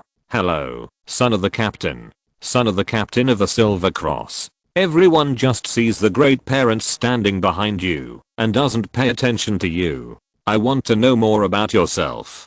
Taro fell into thought. Who am I? I just played happily every day, and I didn't know who I was, let alone think deeply about this matter. The superior family environment made me not pay attention to whether I had accomplished anything with my own strength. Your name is Tregear, right? Taro thought. Tregear, what a strange name. In the language of the Kingdom of Light, this name means crazy curiosity. How can I become your friend? Tregear. A smile appeared on Tregear's face. Then can you listen to what I expect? Is this how Tregear and Taro met? Looking at the boy he met, Hikari's face showed a fatherly smile. He met Tregear at a Science and Technology exposition organized by the Science and Technology Bureau and Ultra Elementary School. As the director of the Science and Technology Bureau, he took this rare opportunity to come out and fish. After arranging the task of explaining, Hikari wandered around the venue alone. There, he met Tregear. When I first met Tregear, he was watching a celestial evolution machine evolve the aging process of celestial bodies. Compared with other magical inventions, this process is very boring, but he was very devoted to it. I looked into his eyes. They were a pair of eyes full of curiosity. When I first saw Tregear's eyes, I knew that this child would become a scientist in the future. He has the potential to become a scientist, with curiosity and desire to explore unknown things. Loki Odinson, you'd better pay attention to one thing, that is, your little apprentice may be targeted by an ultimate life form. Agwang. Agwang, thank you, Loki. Hikari didn't say much. He believed that with the current state of the Kingdom of Light, as long as Tregear didn't run away and Tartarus dared to come, he had better be mentally prepared to face the Legend of Sparks again. We may not have the Legend of Sparks, but we have the Ultra Key that can fire bullets with the power of destroying a star at the speed of a Gatling gun. Besides, The captain has recovered from his injury and is warming up every day. I think the captain will not mind fighting an ultimate life form before the final battle with Emperor. The video continues. Tregear and Taro broke into the cemetery of the Land of Light. The two were discovered and scolded by the teacher. There, Tregear and Taro learned that 30,000 years ago, a guy named Emperor attacked the Land of Light. After that day, Tregear and Taro regarded each other as close friends. The young two did a lot of things. They hitchhiked between planets and went to a very far border star. When playing with a cute child monster, they were discovered by an extremely ferocious monster mother and were chased. But just looking at Taro, who was watching from the side with a smile from the heart, Tregear's mood became good. Time passed day by day, but more thoughts brought more problems into Tregear's mind. Why is the Land of Light the guardian of light? The Emperor Starman is also known as the opposite of Ultraman of the Land of Light. Why would such an Emperor Starman attack? What is the dark energy that the Emperor Starman obtained? Even with a cheerful good friend by his side, Tregear's desire to explore light and darkness has not disappeared. There is no night, no darkness, no evil people in the Land of Light. Terror, loneliness, nothingness, darkness, what are these? Tregear can't figure it out and doesn't know why he is attracted to such things. Youth is beautiful, but it is also short. Even the people of the Land of Light with an extremely long lifespan are the same. Taro wants to join the Space Guard to follow in his father's footsteps. Tregear also made the same choice. In fact, for Tregear, the Space Guard, the Space Security Agency, the Warrior Command or the Science and Technology Bureau, or being an ordinary person in the Land of Light, these are all the same to Tregear. He just wanted to follow Taro. Taro successfully entered the Space Guard. With the powerful body of the Red Tribe and a super talent for light, these were easy for Taro. But Tregear did not succeed. He also worked hard to follow Taro, but the gap in talent made his light skills unable to meet the standards. The Space Guard is not a resort. Every member has to face extremely dangerous tasks. Letting people who are not up to standard come in is to let him die. The way to contribute to the Kingdom of Light is not only the Guard. Isn't there a way to contribute to the universe through investigation, analysis, development, etc.? Taro meant to persuade Tregear to join the Space Science and Technology Bureau. Long before this, even when the two were still interning at the Space Intelligence Center, Hikari invited Tregear to join the Science and Technology Bureau, but Tregear, who wanted to follow Taro, refused. Yes, there is only this way. Sure enough, I'm different from heroes like you. There is no power beyond the limit. In other words, my days of adventure with you are over, Taro. Listening to Tarikia's inner monologue on the screen, Hikari began to think seriously. If Tartarus is recruiting Ultra Warriors who have stepped into the darkness, and Abilia has been taken away, then his target is most likely Tarikia. And the reason Tarikia was targeted is that he turned evil in the future. He once thought that the reason Tarikia turned evil was because he witnessed himself transforming into the Hunter Knight sword, but now it seems that the seeds of evil were planted in Tarikia's heart a long time ago. Father Ultra once said that he, Hikari, was too delicate as a warrior of the Blue Clan. This is a good thing, but it also means that he will think more. The King of Ultra said that the purer the heart, the easier it is to be polluted. Tarikia, I'm afraid he thinks too much. Darkness and light, if we delve into this question in depth, even the King of Ultra may not be able to give an answer, let alone Tarikia who is thinking hard about it. Chapter 888, when the Tega Spark is named. The image continues. Tregear. This looks like something that fixes nebula particles. Yes, sir. This is the nebula particle conversion system. In the multiverse, we must be able to move in a world with a different quantum structure from ours. For now, let's turn our bodies into nebula particles and fix them in the internal space of a creature on a specific planet. I'm researching such a tool now. Great. Hikari admires this young man very much. At the same time, he also senses a hint of danger in their interactions. The calm Tregear has a blue flame burning quietly in his heart. Blue flame? That's very appropriate. As time went by, Taro joined the Space Guard and was caught up in various crises, sometimes so serious that he needed the help of the Ultra Brothers and Ultra Father and Mother. But despite this, Tregear could only watch. Yan Mon Mag, Volcano Bird Barton, Space Moth Maroroa, Empire Starman, Tyrant, King Grant. Some of these powerful enemies require the Ultra Brothers to work together to deal with them, and even need to use the Ultra Bell, the artifact of the Land of Light. It doesn't matter, he is the son of the sun, and he will not be defeated. Taro's classmates in the Space Guard and all over the Land of Light are always shocked when they hear the news about Taro, but Tregear still sits alone to study. It will be done soon, Tregear. A gentle voice sounded from behind, and Tregear looked at the legendary man in the Science and Technology Bureau, the director of the Science and Technology Bureau, Hickory. Ah, Commander Hickory. Seeing his superior coming down to work, Tregear also explained, as long as the spirit particle conversion system is completed, our Ultraman clan will be able to merge with life forms from other planets and act with them, instead of the almost complete fusion of the two as it is now. What an amazing invention. This invention must be a magic weapon for building friendship. Hickory nodded, seeing Tregear's inner sorrow. Are you under a lot of work pressure recently? Why don't you go and switch with that guy Gamma? He has been guarding the gate for 300 years. Are you really not exiling? Of course not. Before this, the security at the gate of the Science and Technology Bureau has always been taken on by our internal staff when they were on vacation. Guarding the gate for 300 years means slacking off at work for 300 years. Before that, well, because of the actions of the Ampola people, the Science and Technology Bureau was listed as a key protection target. Now the security task has been fully handed over to the Space Security Agency. The image continues. No, Commander Hickory, are you still upset about not being able to join the Space Guard? Well, my combat power is too weak, and my light skills have never been up to standard. I can only stay here and develop tools silently. I really feel that I'm useless.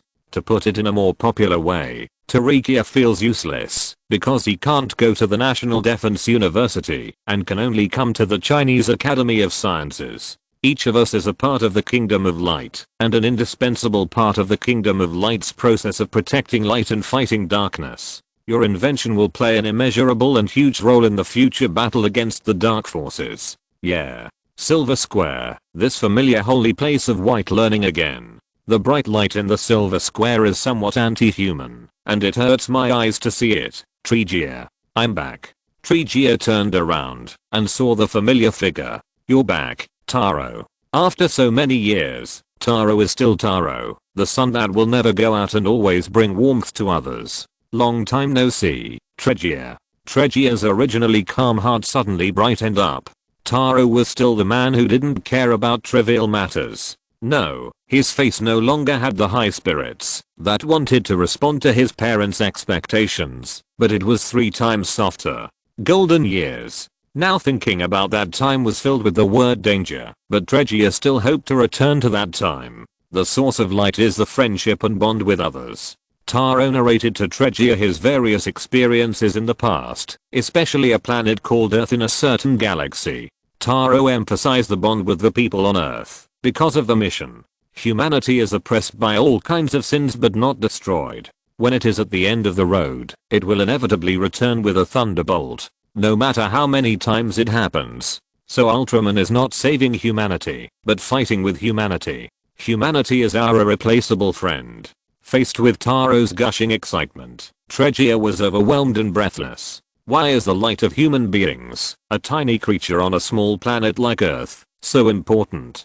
Tregear used his knowledge of humans to ask back, but don't Earthlings also pollute the environment, repeat wars and discrimination? Taro's smile did not disappear. Indeed, some humans have ugly desires, but more people have a beautiful heart. I can't abandon so many innocent people for a small number of bad people. Taro, you can only see the positive side of things. This is also the characteristic of you, Taro.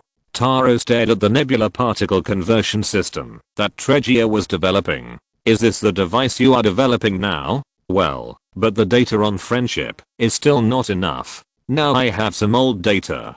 Taro smiled even more happily. I'll share with you my experiences on Earth. As a member of the Space Guard in the Earth Defense Force I've met all kinds of people. Thank you so much. By the way, does this device have a name? Nebula particle converter. Not that name.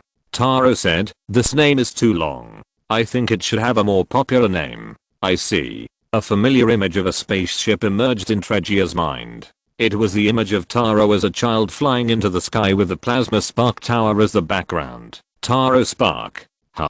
Taro was startled and said shyly, that's not a good idea.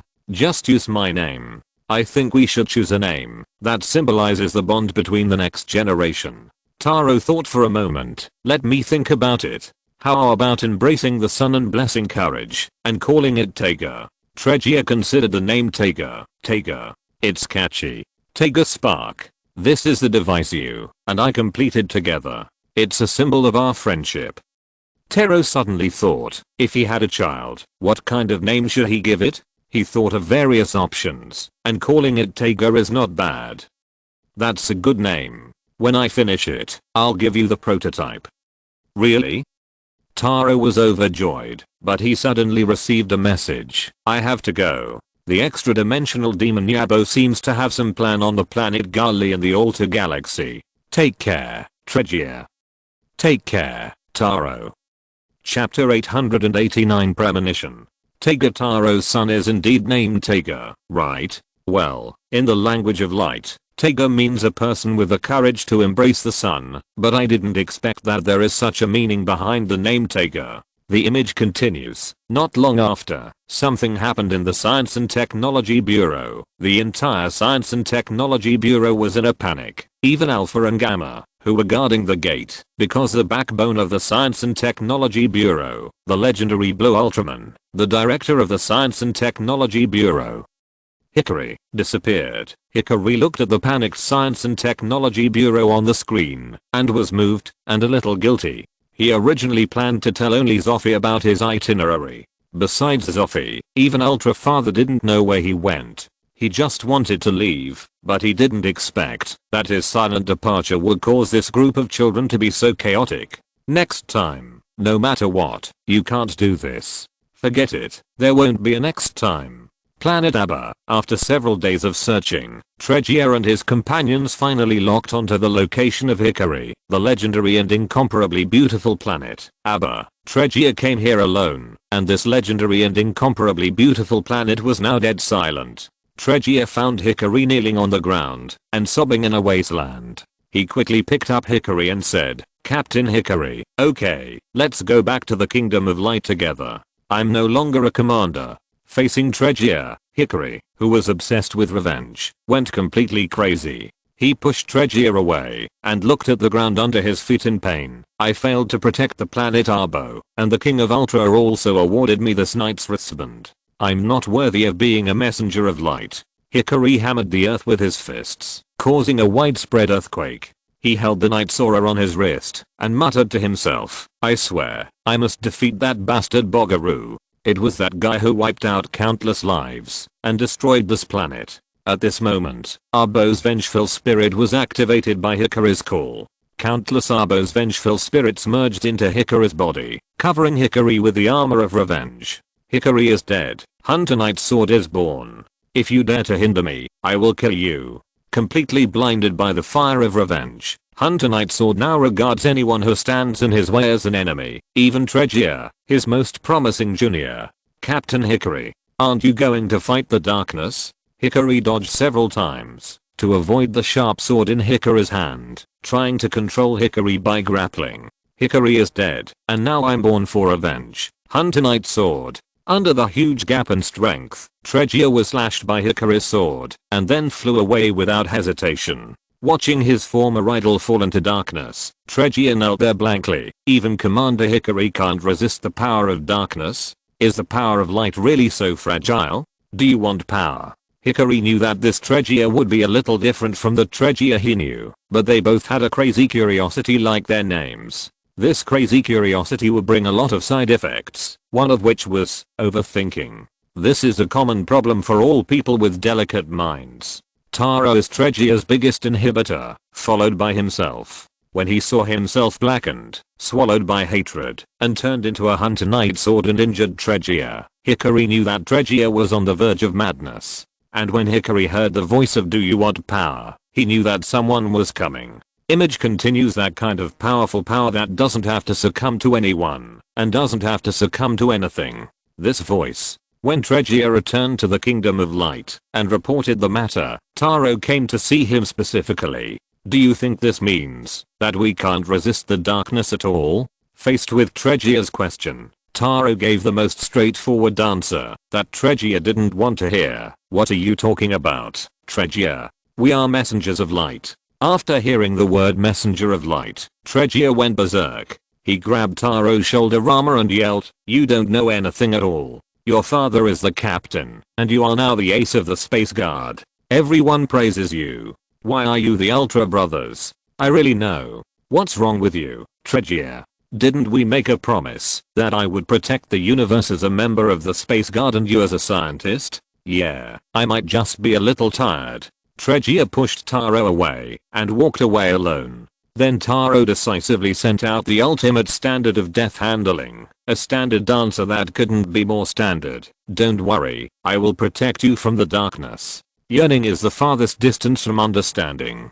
Zoffy has completely understood it. It is indeed not a difficult thing to understand. At the very least, what this Tregear wants is to fight side by side with Taro, even if it is just to follow Taro's side, rather than being protected by Taro. But Taro misunderstood Tregear, and misunderstood him in the worst way. The video continues. Tregear walked away with a gloomy face. Looking at Tregear with a gloomy face, Taro felt that Tregear was indeed under too much pressure. As soon as Hikari left, the burden of the director fell on Tregear. Taro has seen how busy his eldest brother, Zoffy, the captain of the Space Guard, is in a day. Since the Science and Technology Bureau is as important as the Space Guard, the director of the Science and Technology Bureau must also bear a huge responsibility. Tregear may not have adapted yet. Taro thought about it and decided to ask Tregear out for an outing when he was on vacation. "Tregear, tomorrow. Anyway, I'm the director now, and I have the final say on when to take a holiday." So Taro brought Tregear to the planet Tista. This is a desolate planet, and the wind shuttles through the rocks, as if evil spirits are howling. "Why did you bring me here? I want to slowly investigate the abnormal energy that appeared on this planet, so I really need your scientific technology to assist me." If you're listening to this novel on a channel other than Fanfic World, it means they downloaded and uploaded it without effort. We cordially invite you to visit our channel, Mundo Fanfic Novelos. There you'll find the original version of this story, and you can explore many other novels of various genres. We're waiting for you to immerse yourself in a world of incredible novels. Chapter 890, Tregear's Departure. Well, this is just an accidental statement. The rest is a minefield. Taro's original intention was good, but his way of understanding was too straightforward, and he chose to drag Tarikia to investigate in order to tell Tarikia in this way that he had always been fighting side by side with him. Taro just didn't understand Tarikia, but he definitely didn't do anything wrong to Tarikia. Wait, abnormal energy. Tartarus. The video continues. The golden portal opened instantly, and a monster that seemed to be born from a nightmare rushed out with a roar, and the terrifying aura emanating from its body was directed at the two of them. The other party's intention was self-evident. This was the enemy. Nightmare monster, Dark Fang. After realizing the other party's murderous intention, Taro decisively flew forward to block Tarikia. Looking at Taro fighting the monster in front of him, Tarikia could only pose in the back. He knew that his fighting power was too weak, and any attack would interfere with Taro. At this moment, under the instruction of a certain ultimate life form, Night Fang released a purple shock wave at Tregear. Nightmare sound wave has the effect of causing the opponent to have painful memories. Tregear fell into darkness. Before he could react, he saw Hikari appear beside him. The Ultraman family is not omnipotent. The next second, Hikari put on the armor of vengeance and transformed into a hunter night sword. He waved to Tregear. "Come on, Tregear, go to the dark world." At this moment, Tregear was still maintaining his last bit of sanity. He shouted, "I don't want to, don't even think about tempting me," and retreated. But at this moment, a red hand was placed on Tregear's shoulder. "I will protect you from the darkness." This sentence became the last straw that overwhelmed Tregear's sanity. He roared like crazy, and at this moment, the voice of the little golden man rang. "Do you want to gain power? Do you want the kind of powerful power that does not have to succumb to anything and can do whatever you want? Tartarus appeared again and attacked when Tregear's spirit was most vulnerable. Who are you? Who are you in the end? Tregear was very sure that the owner of this voice was the guy who had been reflecting on himself in his mind since he witnessed Hikaru's blackening. HMPH. The DNA of the little golden man was aroused by Tregear, and he began to cast a spell. I'm the ultimate life form, the warrior of the Absolute people, Absolute Tartarus. I'll let you take a closer look at your future. Under the golden light, a large amount of memories poured into Tregear's mind. Tregear walked in a super ancient ruins, which was a relic from the beginning of the universe, when chaos was transformed. Tregear deciphered the ancient inscription of the cosmic ruins Borges, and released the super ancient evil god sleeping in Borges. It was neither light nor darkness, but represented the power of chaos. In the past, there was no light or darkness in the universe, and everything was in the vortex of chaos. This vortex is a vast sea of unconsciousness, and the ocean is sealed in the depths of the abyss. People dream. Dreams are the entrance to the abyss. Sometimes they are nightmares, and sometimes they gain inspiration from dreams. People connect with the abyss unconsciously. In front of the well of souls leading to the cosmic hell, Tregear began to chant the spell to revive the ancient gods that he had studied for many years and unlock the seal of the ruins. A magic circle with ancient cosmic characters opened above the wellhead. Darkness of the universe traveling between the stars. Listen to my command. Wake up from your long sleep immediately. The wellhead shook, the earth cracked, smoke and dust floated, and a huge blue sphere appeared from the cracked ground. In the translucent blue sphere, countless phantoms can be seen ready to move. These are hundreds of evil gods that existed before the birth of the universe and crawled in the darkness. The sealed ancient chaos materialized. Bang! The huge blue balloon burst, and countless evil gods emerged from it. Tregear opened his arms to welcome the evil gods rushing towards him. Come on, nameless ancient evil gods. I and my body are the sacrifices for you. Eat your fill. The evil gods twisted like a tornado and drilled into Tregear's color timer. Tregear used spells and the power of Ultraman to seal the powerful and terrifying evil gods deep in his color timer. In order to prevent the power of the evil gods from gushing out, Tregear had to add a solid restraint belt to the color timer. After Tregear obtained the evil power of the ominous thing, he gained invincible combat power.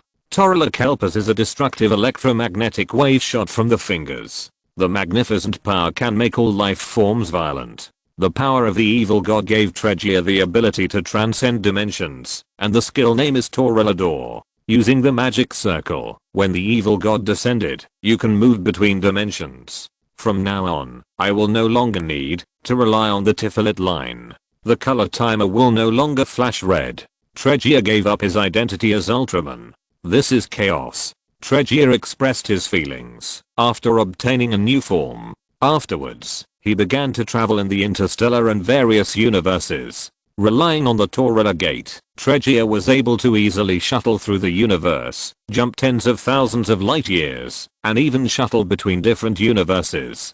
This is something that even the Kingdom of Light finds difficult to do. As time goes by, the Blue Phantom, Tregear's name and title spread in various universes. On the Cobble Star, the space which Miruneo gained youth and the ability to turn everything into gems. In the universe, Tregear modified the instincts of the space white blood cell Rugsit and began to kill bacteria indiscriminately. He also met Grizzer and then left. Even if it is chaos, it cannot modify nothingness. Unless he plans to find a place specifically to catch a Bruton. Forget it, I don't work overtime. I've worked overtime for many years in the Kingdom of Light, and I've long been sick of it.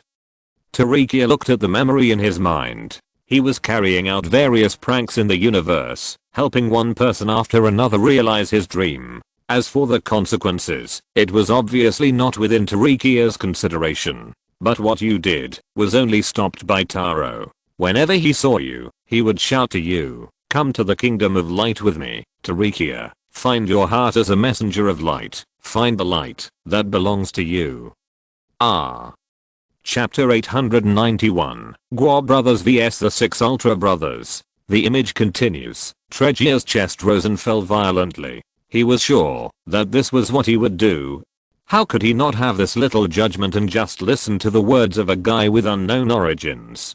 But Tregear knew that, even if there was no guy who claimed to be the ultimate life form, his future would definitely be like this. Tartarus sneered. Of course, he would not tell Tregear anything about Taker. It would be enough for Taro to raise Tregear's blood pressure. If Tregear was told about Taker, it would only strengthen Tregear's belief.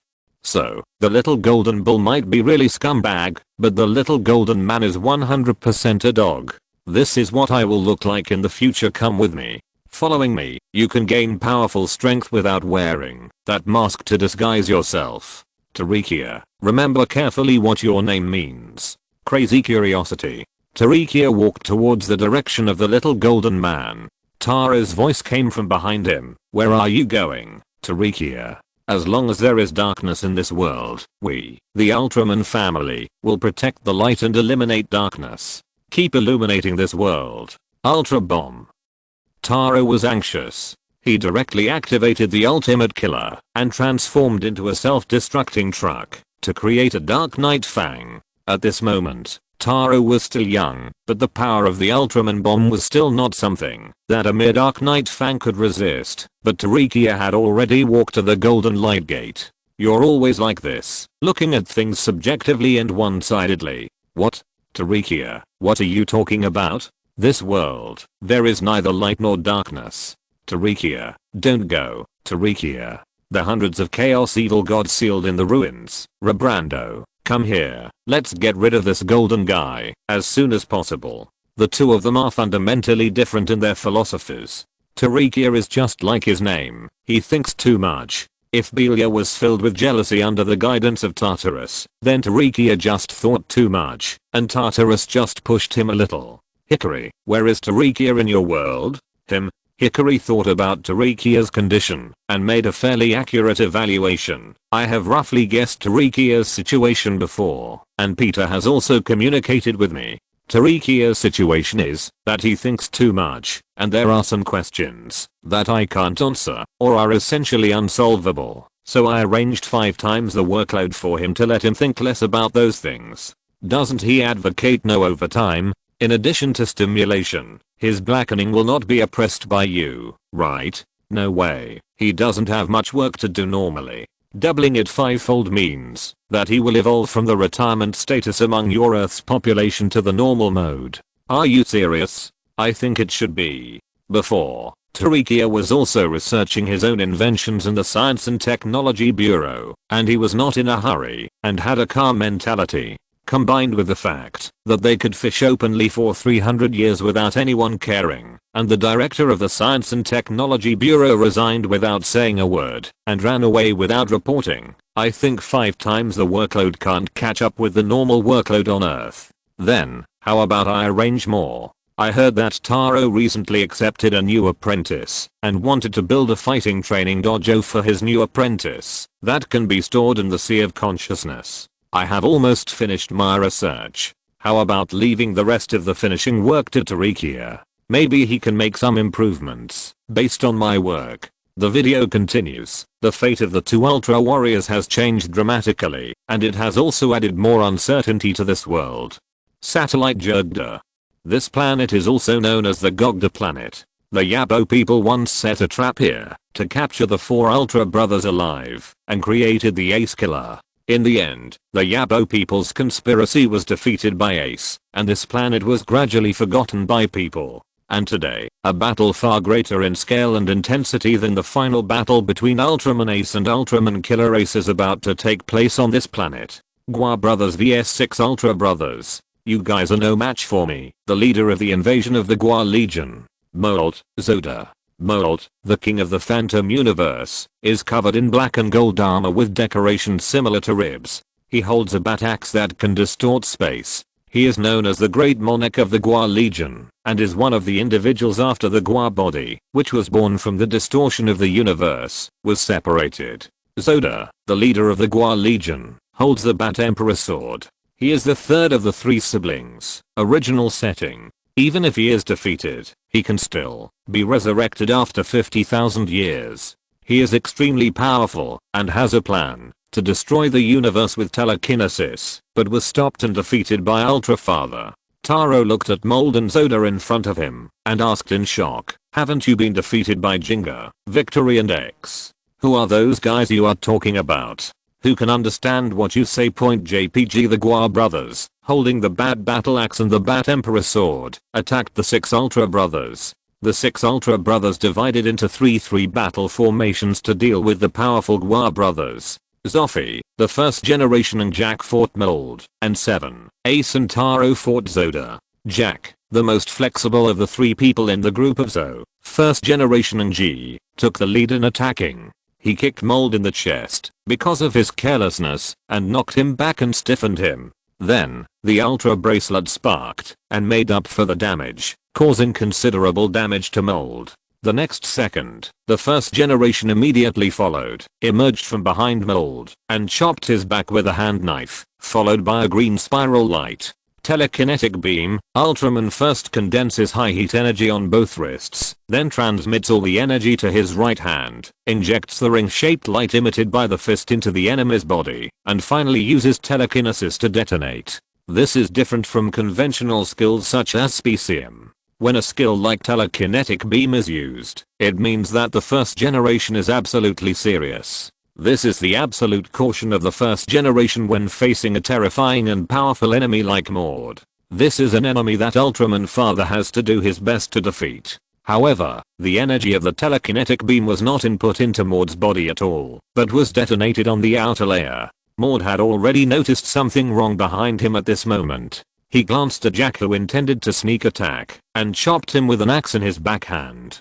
Jack saw that, "Since you predicted my attack, I can only predict your prediction." He switched modes directly, and did not attack. Instead, he rolled to the side of the first generation. Mold was somewhat distracted by the 2 identical faces in front of him, and was hit by the telekinetic beam of the first generation. The moment the telekinetic beam ended, Jack immediately followed up with a knife, and the first generation also followed up with a knife, and then kicked Mold away with a side kick at the same time.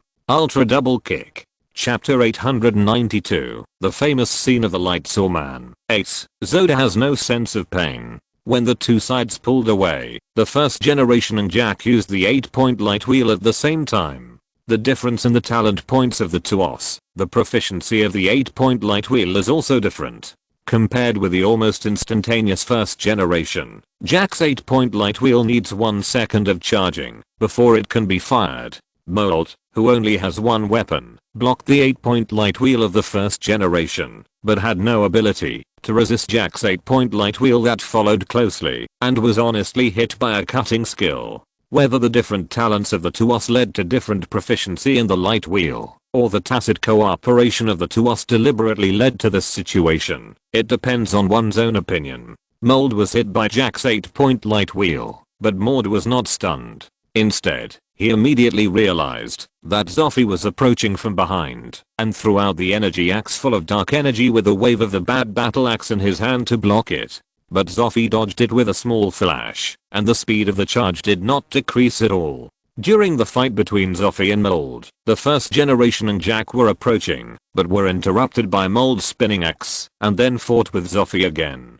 Zoffy threw 2 punches and a level 1 kick, all of which were blocked by Molder. Then Molder pressed down Zoffy's hands, and shouted to Zoffy, "Call out the Andrew Guard. Let's put an end to this." Andrew Guard? How long ago was that? Andrew Guard, that was a really long time ago. As an old man of the same generation as Zoffy, Hikari had some understanding of the Andrew Guard. The Andrew Guard was a team that was born before the Space Guard. It was established by 4 armored super soldiers, and the leader was named Andrew Mellis. Zoffy has a close relationship with the Andrew Guard. He should know better. Ace, yes, brother Zoffy once fought side by side with Andrew Mellis. Even according to our timeline, this Molder and Zoda were visiting evil guests from 10,000 years ago. Ace, and this timeline has to be pushed back at least another 10,000 years. Is this the world view of the Immortals? They always use 10,000 years as the unit.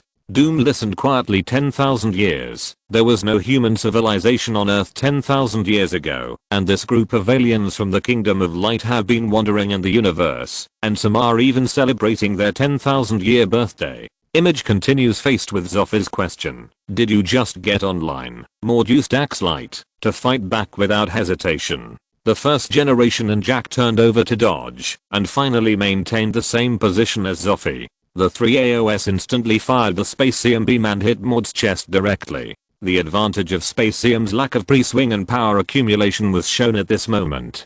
The almost instantaneous beam did not give Mod any chance to react. On the other side was the combination of Seven, Ace and Taro. As the strongest among the 6 Ultra brothers, Taro took on the main position on the battlefield. Taro dodged Zoda's Bat King Sword with a jump. Facing Zoda's Bat King Sword slash, Taro took the initiative to take it, but the position he took was the Crown Bracelet. With the Crown Bracelet blocking, Zoda slash did not cause serious injuries to Taro, but instead there was a sound of metal collision. The next attack was also blocked by Taro with the Crown Bracelet. Seeing that his inquiry was not responded to, Taro dodged Zoda's sword energy and aimed at Zoda's chest with a signature fast punch. When Zoda acted and wanted to fight back, he immediately half lay down and began to fight back with Stream Beam. In the moment of half lying down, he also sees the time difference to charge up for a moment to increase the power, maximizing the damage while not letting Zoda dodge. Zoda was beaten back, but he didn't seem to have suffered any serious injuries. After waking up from the state of being stunned, maybe there was no damage at all, or it was only a few seconds. Zoda saw Ace approaching from a distance, and then raised his hand and swept his sword energy to hit him. Ace jumped to avoid it, and the ground shook violently when he landed. There was no way. Ace was the heaviest. Ultra Disc Blade. Zoda has no sense of pain, so die for me. Ace held the Ultra Disc Blade in his hand and chopped it down at Zoda's neck. If it weren't for the fact that dismemberment was not recommended now, he would have been so tall that he would have shown off to Zoda. The Ultra Disc Blade approached his neck. Even as powerful and cruel as Zoda was, he didn't dare not to defend himself. Zoda quickly clamped the Bat King Sword in front of Ace's Disc Blade to block the attack. Even so, Ace didn't forget to take the opportunity to use his other free hand to stab Zoda's armpits, trying to remove this guy's block. Ace looked at the person on the screen, who was shouting that Zoda had no sense of pain, and felt that this was deliberately added by the theater. He didn't have the habit of shouting randomly during a battle. However, holding the disc blade and slashing directly at the neck, well, this style is very consistent with his fighting style. Facing the enemy, no matter whether the opponent is a super beast or not, you should continue to attack, and attack again, until you ensure that the opponent is dead and can't die again. This is the experience he has gained from fighting with the Yabo people and the super beasts under his command for many years. Facing emotionless biological weapons, there is no need to show mercy. Kill them, let them stop committing the sin of killing, and be completely free. This is the most gentle way. As for the sin of killing, let me bear it alone. The video continues. The Ultra Disc Blade has a limit, so it exploded. At the moment of the explosion, Taro wanted to sneak attack, but Zoda noticed his intention and swung a sword back. Taro blocked it in a hurry because he didn't have enough reaction time and didn't use the Crown Bracelet to block it, and then his wrist was cut by the Bat King's sword. He retreated to the side and held his wrist there with pain in his hand. Taro's physical strength is evident. The Bat King sword wielded by Zoda only hurt his wrist, but this sword has sword energy attached to it. If the planetary battleship is hit, it will be doomed. Seeing this, Ace immediately followed up, controlling the weapon to turn around and elbow and attack in close combat, and also wanted to disarm Zoda. Zoda's Bat King sword is a medium-length weapon, which is somewhat disadvantageous in close combat. Looking at Ace on the side, and then looking at the Ace on the screen, Zoffy is very sure that if conditions permit, Ace will definitely snatch Zoda's Bat King sword for himself, and stabbed his armpit for this reason. Zoffy, I know Ace too well. Chapter 893, Cosmic Miracles in Parallel Spacetimes. The image continues. After being hit by Ace's two backfists, Zoda used brute force to break free from Ace. The next second, Seven held an ice axe and faced Zoda, who was holding a great sword. The disadvantages of medium and long weapons were shown again. The ice axe in Seven's hand could be regarded as a dagger. It was a great disadvantage to fight a close-range melee with a half-man length greatsword and an assassin holding a dagger. The advantages of the long sword, except for its weight, could not be brought into play. On the contrary, because it was too long, it was difficult to let go of the hand at close range, and the hilt could only be used to block. The two sides fought several close combats. Seven's ice axe had the advantages of short distance, lightweight, and hardness. He took the initiative to attack, and forced Zoda to swing his greatsword and only passively block. Mr. Seven seems to be a civil servant as well. Well, it's just that I once chatted with Zoffy, and he talked about Seven. He said that Seven is indeed a planetary observer, the same position as Maximum, and he has to write observation reports every time he comes back. But before entering the planetary observation department, Seven was the best fighter among the young members of that generation of the Space Guard. Later, because he was tired of fighting, he took the initiative to resign, and went to the planetary observation department, to become a planetary observer. Later, after Zoffy brought Ultraman back from Earth, he sent Seven to Earth to conduct planetary observation work. Loki Odinson. Then he helped the Earthlings kill another group of Earthlings, right? Hickory. The video continues. After the sword fight, Seven kicked Zoda back with one foot, and the three O's rolled to the same position at the same time, and then emitted rays at the same time. Arrow-shaped ray, Emerim ray, impact laser.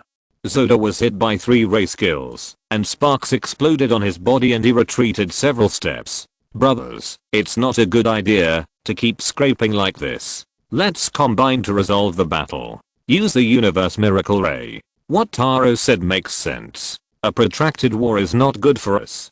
Combine. Everyone, pass the energy to Taro. Taro's proposal was recognized by Zoffy. At Zoffy's command, the Ultraman used control skills to temporarily seal the Gua brothers who were beaten back, and then formed a formation. Zoffy turned into light and injected it into Taro's energy indicator. The other 4 Ultramen turned into energy and injected it into Taro's body from the Ultra antenna on Taro's head. Super Taro, here we go. This child will grow a lot in the future. Father Ultra looked at Super Taro on the screen and was filled with emotion. In this battle, Taro's combat awareness and battlefield judgment ability have made a leap. From the initial blocking of the great sword with the crown bracelet, to the extremely short charge in the simple stream, and the final request for combination, Taro's changes can be seen. The video continues. Cosmic Miracle Ray. The Ultra brothers appeared beside Taro, and they all used their own ray skills. Double Specium, M87 Ray, Concentrated Ray, Metallium Ray. The extremely terrifying rays fell on the Gua brothers, and the Gua brothers just broke free from control, and faced the strongest ray of the Kingdom of Light, in reluctance. The Gua brothers could only shout for their sister Jina to avenge them, and turned into dust in the universe. Looking at the Gua brothers who still held on for a few seconds under the dual attack of the Cosmic Miracle Ray, and the Grand Spark, Ultra Father also breathed a sigh of relief. The strength of the Gua brothers can be seen from their reluctance just now. That is the Cosmic Miracle Ray, the strongest ray skill of the Kingdom of Light.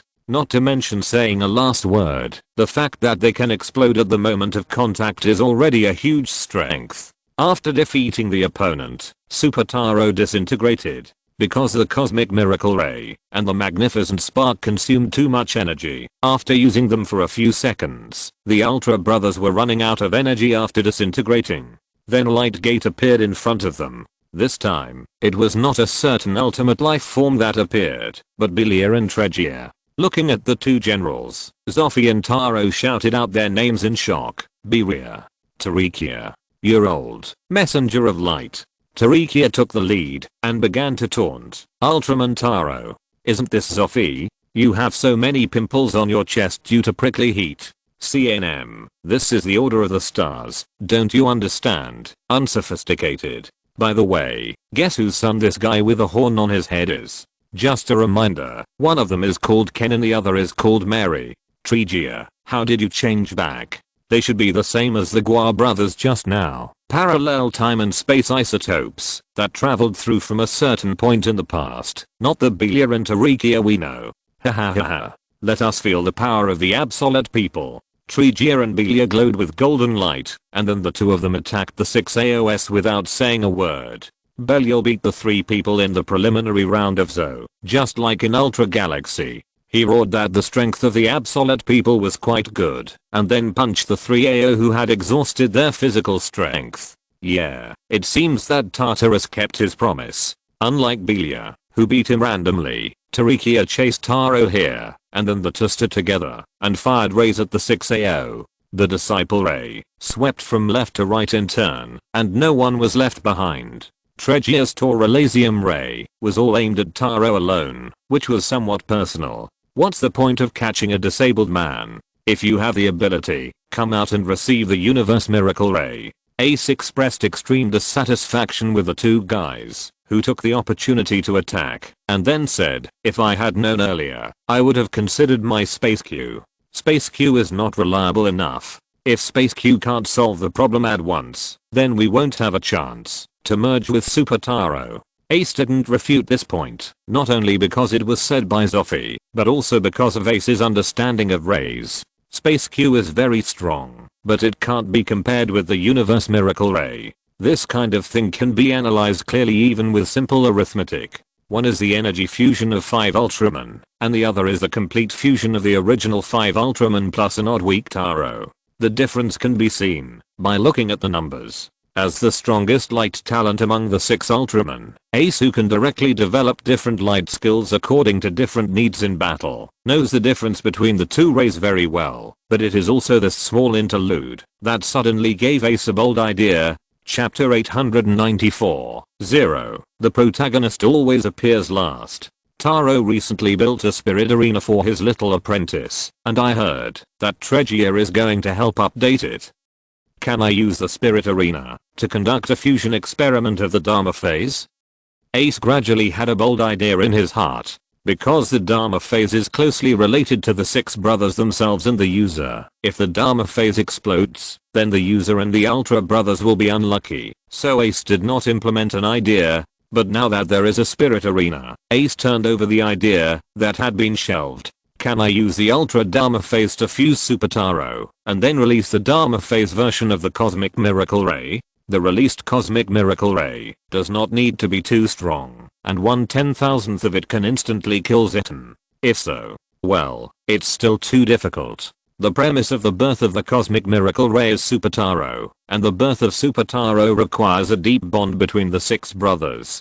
If ordinary warriors can also have a similar bond, no, it also requires the Ultra Heart as a cornerstone. Without the powerful vitality supply of the Ultra Heart, it is difficult to control that huge energy. But what about my own Space Q? HMM. It seems that I also need strong enough light control. But I can develop some new skills based on this. The child named Zero has such great potential that he was recognized by Plasma Spark later. If it is Zero, maybe he can develop new skills under this premise. For example, Super Zero?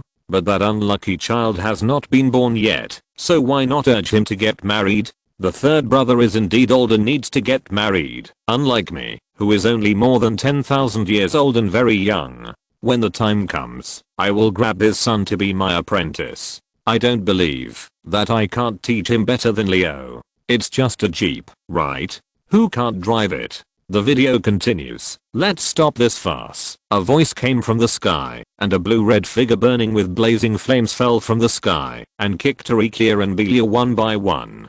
Tregia and Belia were kicked backwards, and they successfully released the force by rolling. Who are you? I'm not happy with you. Belial roared instinctively. It was a touch from deep in his DNA. Zero was also a little surprised to see Belial. Didn't he die in the space-time layer a long time ago? However, having traveled through various parallel universes, and knowing more than his old father, Zero was not too surprised. Just kidding, he has seen everything. The great god Noah is a legend in the Kingdom of Light. Not only did he see him, he also got the equipment Noah gave him, the artifact made of the light of the entire universe, the Shield of Perigee. There is also the evil god of destruction Hyperzeton. The power of that thing is so strong that it is unbelievable. As a result, he turned into a charlatan after meeting the charlatan and hacked Hyperzeton to death. After that, the super time and space demon god Etiga, the undead mage Robotus, anyway, all kinds of monsters. He has seen a lot. Hey, Belia, isn't this what you looked like before you sold your soul to a brand? Zero cracked his bones and prepared to fight this guy according to the guidance of DNA. Your arrogant character is really in your bones. Let's fight. I feel that if Rabbit turns into Shining and opens Ultimate or Infinite, even if they don't die on the spot, they will be almost dead. I'm going to set off a black hole storm. In this way, the problem child, the problem uncle, and the problem old man of the Kingdom of Light started their historic meeting. Tregear kicked and was dodged by Zero. Then Zero grabbed Tregear's shoulder and threw him to Belia on the side. Belia didn't follow the morals of martial arts and hit Tregear together. If Tregear hadn't reacted quickly, the first blood would have been left to his teammate. The two sides fought for several rounds, and Zero was hit and recorded as harmless, without even sparks, and at most his skin was cut. Just when Zero finished warming up and was ready to get serious, a light gate opened in front of him instantly, and at the same time there was a voice, "Let's stop here," and a golden lightning. The golden lightning lasted for 6 seconds before it electrocuted Zero. The little golden man nodded to show that his timing was really good. In 2 seconds, this guy would start the ultimate. At present, a lemon plus a psychopath are far from being a match for Zero, who is serious. After collecting the initial experimental data, the little golden man had no intention of continuing to work. He said to the two, "Let's go to the kingdom. I haven't had enough fun yet." Humph. Tartarus snorted coldly. If he continued to play, he might have to invite some gods. If he finished the game at this time, letting them fuse into a Super Zero would be giving the opponent more trump cards. If the Perigi shield sends out a distress signal in times of crisis and invites out a self-employed person who does not need to be fused, then things will be serious. Ryujudo can still escape, but if Noah comes out, then he will be defeated directly after traveling through time and space to the kingdom. The little golden man did not get angry. He chose to run decisively, leaving behind a field of red lights and an injured Ultraman. Zoffy looked at Ultraman, who came to the rescue, and said, "This kid seems to have gained some weight, but he is also more mature. Where is the sacred pattern that was produced in the battle at Monster Ranch?" The video continues. The Ultraman returned to the Kingdom of Light, and Ultra Father listened to Zoffy's report. The ultimate life form, Absolute, Tartarus. This guy's too dangerous. He can travel through time and space freely, creating parallel space-time isotopes like Belia and Tregear. What does he want to do? And that kingdom? This is not just a problem for the Kingdom of Light. Yeah, we have to form a team too. Zero. I'm here. This task is left to you who have the ability to cross dimensions. Of course, no problem. Although I don't know who Tartarus is, it's still 20,000 years too early to disrupt the order of the universe. Zero summoned a cloak, turned around, opened a wormhole and flew away. Eddie, why don't I have a cloak? Kingdom Absolute warriors. Are Absolute also a country like the Kingdom of Light? A Kingdom of Light in a parallel universe? As soon as these words came out, everyone was shocked. Wayne frowned and found himself busy again. Chapter 895, Miracle of Life, Jet and Legion, Assemble. Bruce has been thinking about what to do if a blackened Ultraman appears on Earth one day. It is not difficult to see from the stories of Belia and Tarikia that Ultraman is not a creature with a fixed program, and their good and evil are not locked. They will also fall into darkness. And now, an absolute warrior who is not inferior to the Ultraman of the Land of Light has the ability to travel through time and space. This is no longer a simple danger. If I didn't know that the previous crossing was the trick of the Air family, I would definitely think that our crossing to Stark's universe was a conspiracy of this Tartarus. Peter said. Wait, isn't that Earth? Image continues. The golden portal opens, and Tartarus brings the undead mage robots to the Earth's satellite, the moon. Let's start. At the command of the little golden man, robots began to release purple energy to restore the monster. I was wondering why Hyperjeton was not resurrected. That thing is so powerful. Is it because the energy is not enough? Lost souls, come back under my guidance. A Batman was resurrected. He saw a little golden man and a little blue man looking at him. He immediately asked, "Who are you?" "I want to kill Seeker." Tartarus predicted the prediction of the Batman and decisively interrupted the Batman's shouting. Tartarus, shut up. Seeger is coming. We will kill 2 of the 3 of us. You have died once, and now you are back from the dead. I wonder if you are willing to dedicate your life to the kingdom? Faced with Tartarus' friendly inquiry, the Batman immediately said, I'm willing. I have a plan that has not been implemented. Please, let me go first. In the Batman's laboratory, the Batman was operating a machine. According to my research, the reason why the first few Zetans were destroyed by the Ultra Warriors, and why they failed again and again is all because Zetan has no heart. The Zetan developed by the Zetan people has defects. I modified it according to the defective version, but it is still defective after all. Zetan people don't know shit about Zetan. Look, this is the correct mode of Zetan. Artificial life form Terraman Jet. It has self-awareness and can act according to its own ideas. It is a weapon specially used to deal with Ultra Warriors. Destroy the Ultra Clan. This is my mission. Jet's eyes flashed with orange-yellow light, repeating the order given to him by the Bird Star. Destroy the Ultra Clan. Destroy the Ultra Clan. According to my statistics, generally speaking, the first person to be cut by a biological weapon is its creator. Arceus, is it a lifelike Mutuo? Very interesting. Peter Parker, Mutuo? Is it the elf we saw in front of the decisive battle tower of time and space? Arceus, yes, Mutuo, the artificial Pokemon, is the manifestation of the human beings in that world exploring the laws of the world, and it is also the highest achievement I have ever seen. Bruce Wayne, so what do you think about this? Arceus, I'm very disappointed. They are not even willing to spend more effort to trace back to the origin and find the seed of life, and then create a new life. Instead, they use the remains of the seed of life and the law to combine the life mark of the life body Mutuo, plus some marks of other ordinary life, to create the artificial life body Mutuo. Arceus, they took out the name of Mutuo, hoping that he would surpass Mutuo, but Mutuo's power all comes from Mutuo. How can he surpass Mutuo under such circumstances? Arceus, however, life is really full of miracles.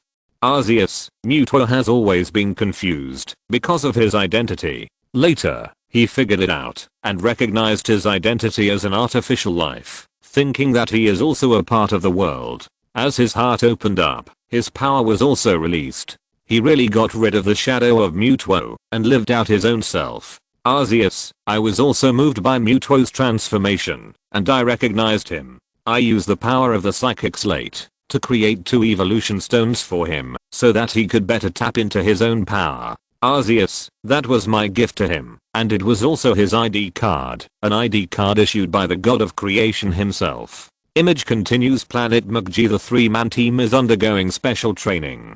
Tiger, Titus, Fuma. At this moment, Jet arrived. Tiger recognized this guy at a glance. Demon Terror Jet. How did you escape? Fuma had a question mark on his face. Do you know it? Titus directly took a fighting stance. Well, when we were in U40, Tiger, Jonius and I sealed it up. Why? It's a troublesome guy who can control Jeton. I didn't expect that there would be a life form like me in this time and space. The differences between Jet and ordinary Jeton began to show. After hearing the conversation of the 3-person team, Jet did not attack it the first time, but had a brief exchange with the 3-person team. Hearing Jet's words, Tiger combined the information sent by his family before, and immediately judged that this guy was definitely not the Jet that was sealed in U40 by him. Titus and Jonius, are you from another time and space? That's right, come out. The artificial Jeton army copied by the Bolt Starman. 2nd generation Jeton, X-Jeton, Hyper Jeton, Jet, Hyper Jeton, Bolton Jeton, 1st generation Jeton. Jeton Core, assemble. Looking at the 1st generation of the Jeton team that died on the spot on the screen, Hikari couldn't help but sweat for the 3 children. That's Jeton, the Jeton known as the dinosaur of the universe. In the historical archives of the Kingdom of Light, there is no weak Jeton, and every appearance brings huge losses to the Kingdom of Light. Since the Jeton Star developed the super biological weapon Jeton, its status in the universe has risen sharply. It is no joke that a Jeton can destroy a planet. So many. How to fight? Exclamation mark. Hikari doesn't think Jet will be martial arts, like the unparalleled Iron God Impreza who fought Mebius one by one at that time. How many Jetons will attack together? It's okay. Mass production will be scum. Peter seemed to see Hikaru's thoughts and said, the alien beasts always come to me as one individual, because the more they split, the weaker their strength. This kind of artificial copy is definitely not comparable to the genuine Jeton. Chapter 896, Falcon 1, found the target, Falcon 1. Well, do you remember the Zeton in Ultra Galaxy Legend? It was the one brought by the Zeton aliens after the Land of Light was frozen. It was also very weak. It was strengthened by plasma sparks twice, before it could barely keep up with Gamora's progress. It was beaten to pieces when it hit King Kong Bridge. The strength of these clone Zetons should be only slightly stronger than that Zeton. Image continues. So many Zetons appeared at once. Jeton is unsalable. Help us, team of 3, as you wish. Take a face the first and second generation. The strength of the two Zetons belonged to the conventional type. They were well balanced in all aspects. They could release light shields, but could not teleport. Moreover, the light shield looked like it would be blown up by the light in the next second. This can be called normal mode. Bolton Zeton and X-Zeton faced Titus. The 3 muscular monsters had a fierce melee. The 2 Zetons gave up the agility of Zeton and all relied on strength. However, X-Zeton was just for show, and was not as strong as the one raised by Ultra King in the Valley of Fire. This can be called difficult mode. As a speed type fighter, Fuma fought against Hyper 1 and 2, who were also speed type fighters, and was beaten up. Hyper Jeton, who had given up on Jeton's bloated body and put almost all of his talent points into speed, was only faster than Fuma, and there were 2 of them. This was an absolute hell mode. There are so many subspecies of Jeton. I thought X-Jeton was the end. Are these all developed by the Bald people? That only shows that the Bald people's love for Jeton far exceeds the love of the Jeton people for Jeton. If these are really mass-produced products that were made in a hurry, then they must be defective. Hikari recalled the information about Jeton and said, first of all, a mature complete Jeton has the following characteristics: a strong body, light shield skills, instant movement skills, 1 trillion degree fireballs, energy absorption, ordinary energy attacks, and the level of the manipulator. These conditions are all related to whether the Jeton is strong, and these mass-produced Jetons should have evenly distributed potential and focused on a certain talent. The first and second generations are mediocre overall. The 2 big guys are mainly strength, and the other 2 are mainly speed. If you want to train a Jeton into a hexagonal warrior, the resources and time required are astronomical. Image continues. A certain Earth, Lixiang City. I promised Zero that I would protect the Earth when Brother Huohei and Brother Younghei are not around. The girl's voice came from an orange Ultraman, and in front of her were 2 monsters that had straight into the Earth. After firing the orange Grigio ray, the 2 monsters were successfully driven away. Grigio, you have grown a lot. Hearing the voice behind her, Grigio turned her head happily and looked over. Zero. It seems that there is no chance for me to appear. At this time, a voice calling Falcon 1 seemed to appear in the background. So you were watching from the side, why don't you come to help me? Zoffy looked at the 2 people on the screen and thought to himself, 7, you may have a daughter-in-law. No, 7 doesn't have a son yet. Seeing this, Ace silently found an instrument and took a photo decisively. He planned to show it to 7 later. I have a mission for you. Is it the mission of collecting fragments that Huohei and Younghei are carrying out? That is called demon fragments, but your mission is not this. I hope you can help with something else. Since you, Zero, have come to find me in person, there must be no problem. Ultra Father looked at Grigio and Zero on the screen and felt that something was wrong. His subconscious told him that he hoped that the helper that Zero would find was not this little girl, but the kind warrior before, and the Ultraman Dinah who appeared in Ultra Galaxy. Image continues. U40. This is a planet with a completely different style from the Kingdom of Light. The golden light gate opened, and Tartarus appeared from the light gate. U40. There is a guy who always ruins my good things. He is the strongest warrior in U40. Tartarus turned around and looked at the man behind him who was in a completely different dimension from him. Ultraman Jonius. Let's fight. If you were a guest, I would welcome you. Unfortunately, you are not. Jonius sprinted and slashed with his hand knife, but was blocked by Tartarus with the inside of his arm. Then Tartarus quickly counterattacked and swung his hand knife with a golden blade to slash at Jonius, but it was also blocked. After the two masters tried to fight, Tartarus quickly turned around and threw two punches, which were all blocked by Jonius, but Tartarus caught it and hit Jonius in the abdomen with a combination of punches. Then Jonius seized the opportunity of the Golden Man's attack and hit him with a knee and a frontal punch. Tartarus's lower body was extremely stable. Facing Jonius' straight punch, he even retreated. In the battle of physical skills, neither side was at a disadvantage. It's really hard to deal with. Who are you? When Tartarus heard this, his DNA moved. I'm the ultimate life form, a warrior of the Absolutes, Absolute Tartarus. I hope you can remember this name. The little golden man used his skills without martial ethics when signing up, and Jonius used Plan Imre to fight against Tartarus's absolute lightning. Taking advantage of the explosion of the skill collision, Tartarus opened the portal without hesitation and left here. We have almost tested it. There is no need to waste time. It's really exciting to run away after the fight. As soon as Tartarus left, Zero came here and invited Jonius to join them. Did this guy retreat because he sensed that Zero was coming? Zero just came at the right time.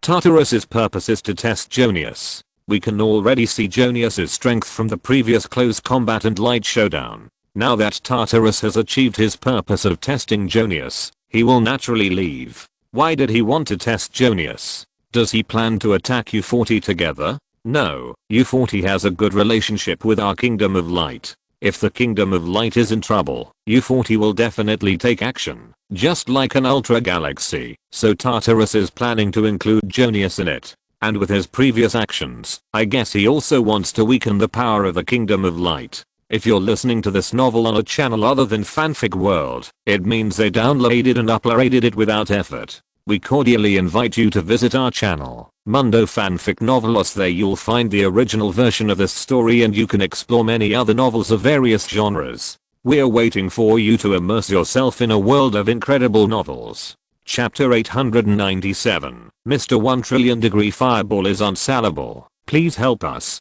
Image continues. Planet McG. The three-man team had a particularly hard time fighting against the Zetan Core, and at this moment, the Galaxy Rescue Team came to support them. I'm Andrew Mellis of the Galaxy Rescue Team. I'm Libet of the Galaxy Rescue Team. After getting the help of the Galaxy Rescue Team, the three-man team finally had time to grow up. Tigger switched to Yukon form. When I named my cousin, why didn't I think of Yukon, a name with such a good meaning of the sun shining on the earth? To find Jet and the others joined forces to quickly clean up Zetan, and Andrew Mellis fought back at full speed against 3 people. After a golden stream drove Jet away, everyone received a message from Taro asking them to hurry back before they had time to chat. The Kingdom of Light Grandpa, Grandma. Tigger was particularly happy to see his grandparents, Ultra Father and Ultra Mother, and then he was taught a lesson by Taro. Listen Tigger, in public you have to call the captain and the captain of the Silver Cross. Sorry, I couldn't help it after not seeing you for a long time. TSK. Ultra Father smacked his lips and raised his hand and said, Taro, don't blame him. Taro, Dad, you didn't treat me like this when I was a child. You have grown up a lot, Tigger. What do you mean by a close relationship between generations? Zoffy and Mellis have also been close friends for many years and have fought side by side. Libet explained the situation of the past few days to everyone. Mold and Zoda, the Terrajet, Belia and Tarikia's parallel time and space isotopes. Going back further, there are also Mogu Serpent, Rugsat and the Goddess Cells that have long been eliminated. All of this is inseparable from the ultimate life form. Tarikia's parallel time and space isotope. The expression on Tigger's face was not so good. I heard that Tartarus appeared in U40 a few days ago. What? Titus panicked when he heard it. U40, that's his hometown. Taro knew that the war was about to begin. He asked the 3-person team to be ready, and he also needed to arrange some things. The Land of Light, Ultra Dojo. The music suddenly became cheerful. Mebius was sparring with a half-baked person. Without the driver of our Superman, Zeta was like a fool swinging his fists on the ring at this moment, and Mebius looked at Zeta calmly.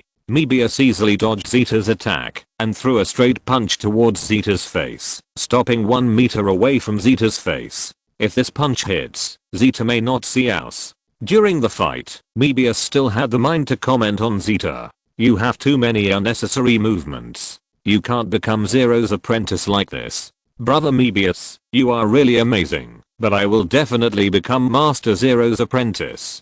Believe me. Looking at Zeta, who broke the generational order of the entire Kingdom of Light into pieces by himself, Hikari expressed his opinion. Why is this child even more stupid? He looked quite smart when he was a child. And Peter was calculating the chaotic relationship between a group of Ultramen. Zero is Zeta's master, 1 generation older than Zeta, and Mebius is Zeta's brother. I know it's honorific, and the same generation as Zeta, so Zero is 1 generation older than Mebius. Mebius is 7's younger brother, so 7 and Zeta are of the same generation, so 7 is 1 generation younger than Zero, so Zero is older than his father. What a generation destroyer. The video continues. This training ended with Mebius's complete victory. At this moment, Taiga also rushed to the Ultra Dojo. Mebius was very happy to see Taiga coming. He had watched Taiga grow up. Mebius was Taro's apprentice and Taiga's senior. This also reflects the difference between the Sei family class and the Tai family class. If 7 Leo was responsible for training Zeta just now, Zeta should be in the Silver Crusaders emergency room now.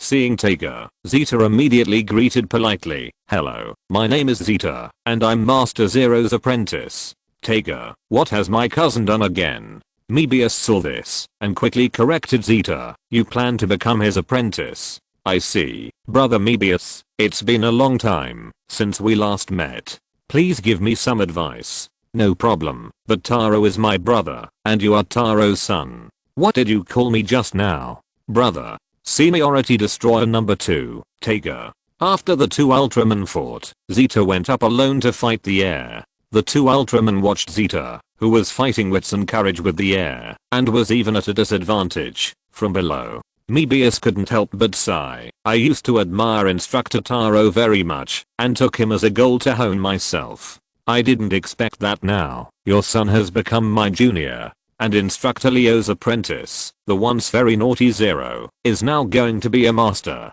Zero's father, Ultraman 7, is the master of Brother Leo. This is the inheritance among us Ultra Warriors. U40 Titus and Jonius, 2 people with completely different styles, walk together. Titus finally breathed a sigh of relief when he saw Jonius.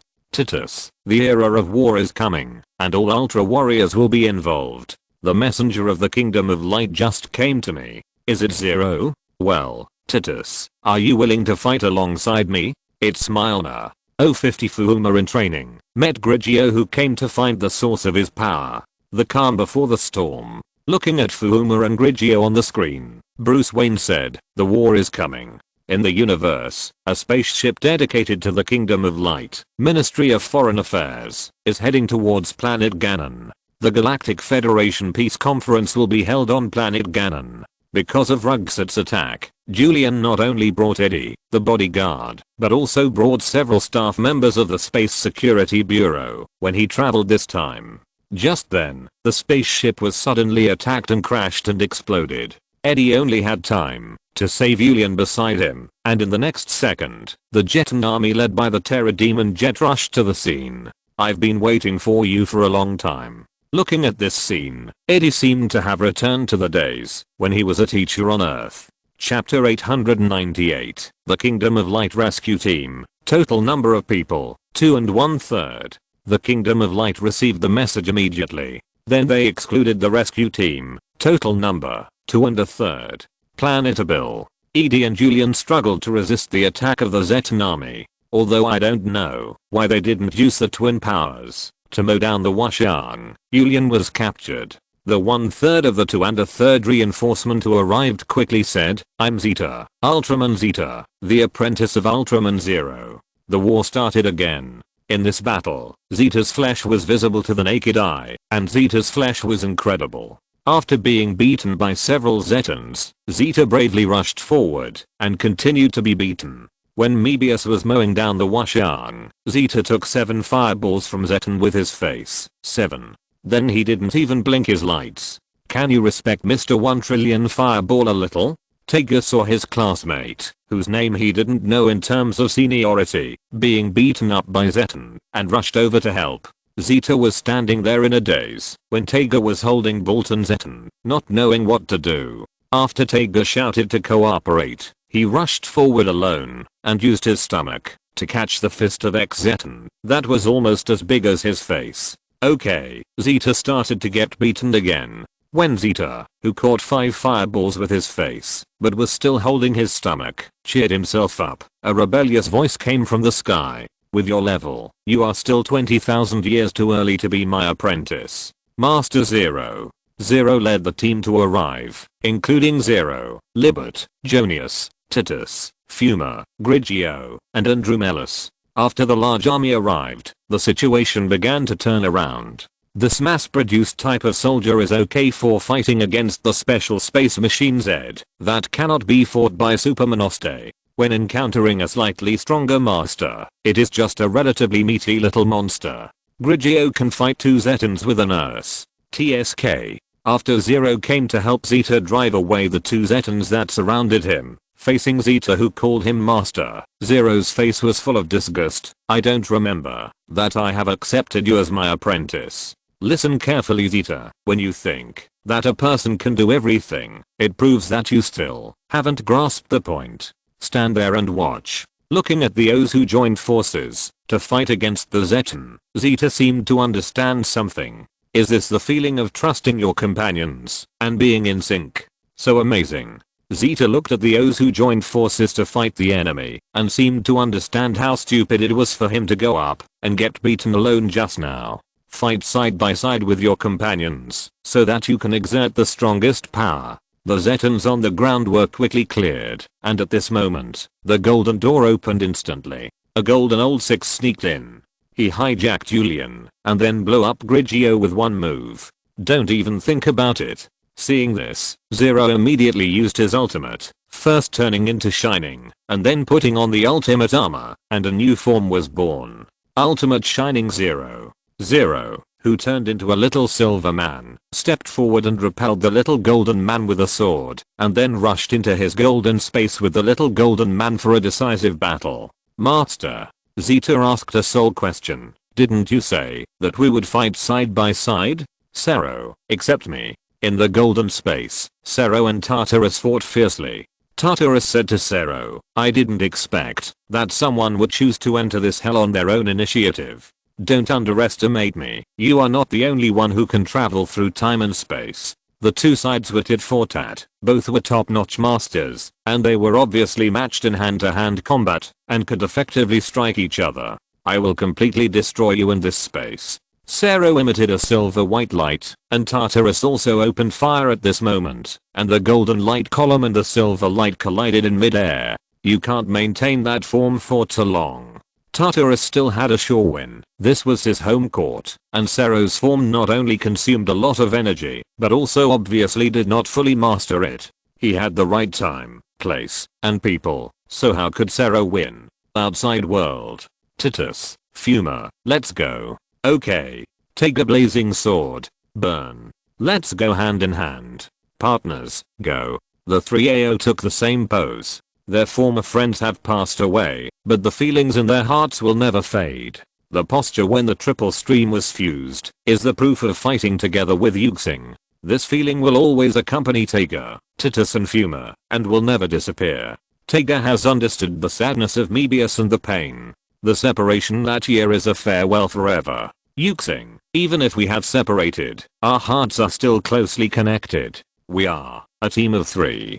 Taiga, in the form of triple stream holding Taiga blazing sword, came up to suppress Jet and took on Mebius and Eddie, who had already consumed a lot of physical strength. While Jet was fighting with triple stream, Zeta came up and punched Jet. I took the beating the whole time when I was fighting against Jet, but I used heavy punches when I was fighting against Jet. After being beaten crazily by triple stream and Zeta's ultimate moves, Jet's health bar had reached the killing line. Jet said in disbelief, how is it possible? I'm an artificial life form specially used to deal with ultra warriors. Jet. Under Jet's roar, a batch of brand new Jet were copied, but arcs kept flashing on their bodies, as if they were about to explode in the next second. We won't let you succeed. See the result of our special training. Rainbow Stream Ray. Jet exploded, and Zero was beaten out. I was careless. That guy is strong enough. Zero was helped up by the Ultraman, and the little golden man took action again to kidnap Julian. Finally I caught you, your highness, the princess of the kingdom of light. What on earth did you catch Julian for? Let her go. Seeing that his goal had been achieved, and most importantly, that he had another chance to introduce himself, the little golden man began to sing. I'm the ultimate life form, the warrior of the absolute people, absolute Tartarus. We absolute people are going to make your planet, the kingdom of light, our second home planet to rebuild the kingdom. To this end, I have formed an army. I use my own abilities to bring countless terrifying combat power from various dimensions and timelines at any time and place. Just like this. Chapter 899, Dark Knight Metal starts. Belia and the commander walked out of the Golden Light Gate. Hand over your planet obediently, otherwise, this princess will die. I guess you don't want to have more victims. Think about it carefully. The exhausted Ultramen could only barely use their shields to resist the opponent's sneak attack, and then watch the opponent disappear here. Tigger was anxious to chase, but was stopped by Eddie, who cared about Julian the most. You don't even know where the enemy is, how can you chase? At this time, Hickory sent another Ultra signature. The Zeterizer and Ultra Metal we developed earlier was snatched away by the violent space shark, Janegagoo. Sero, where are my father and the others? I don't know. Sero, where is the security department? I don't know. Sero, then can't you just take your sword and chop him? Hickory, I'm just a scientist and I don't have the power of you. I can chop him with a hammer. By the way, the demon fragments are active again. When it rains, it pours. This is the current situation. Misfortunes never come singly. Master, I'm going to chase the Ultra Metal. After saying that, Zeta flew away. Zeta. Looking at Zeta flying away, Zero was overwhelmed. Fortunately, Libet took the initiative to take on the task of recruiting companions, allowing Zero to chase Zeta without worry. That silly boy is my apprentice after all. I'm leaving first, everyone. Absolute, the Great Conspiracy, the end. Stay tuned. Absolute, Clash of Fates playing in 5 minutes. Dark Metal. So, that's the end of it? Loki Odinson, this is the so-called Great Conspiracy. Isn't this just a kidnapping and ransom? Exclamation mark. Loki Odinson, can this be called a Great Conspiracy? The scale of my pranks is bigger than this. Let's change the name to a tiny conspiracy. Logan, maybe this great doesn't refer to conspiracy, but to huge size. They are 50 meters tall per person. Has Tartarus never read the history of the Kingdom of Light? He wouldn't really think of Julian as the princess in the traditional sense. Maybe, it's true. Tartarus has been talking about the kingdom. There may really be a royal family in their country, which means that in their country, the status of princesses and princes is very high, not just another title for diplomats like in the Kingdom of Light. Although Tartarus may have some misunderstandings, his goal is indeed the Kingdom of Light. Ace, that's right. According to ambition, this is something that even the Emperor people and Belia have never considered. Ace, the Emperor people want to destroy the Kingdom of Light, and Belia also wants to destroy the Kingdom of Light and then build his own empire to conquer the universe. Ace, and Tartarus, he wants to colonize the Kingdom of Light directly. Dr. Manhattan, the next story is Zeta, right? Judging from the timeline of the Zeta story, Tartarus should have waited for a long time before taking action after kidnapping Julian. Aguang, our advantage is that we knew about Tartarus's conspiracy tens of thousands of years in advance, and it is very likely that the Kingdom of Light that Tartarus wants to hijack is not our world. Aguang, is the king still unwilling to see anyone? If we can ask the king, perhaps the problem can be solved. King of Ultra, don't you have any plans? Peter remembered that in the Avengers world, Odin and Guyi, two top masters, disappeared throughout the whole process, and finally appeared and assisted one by one to solve the problem of the snake. His Majesty Odin and Master Ancient One disappeared the whole time, in order to give the Great Snake the final blow. Will it be the same for the old King of Ultra?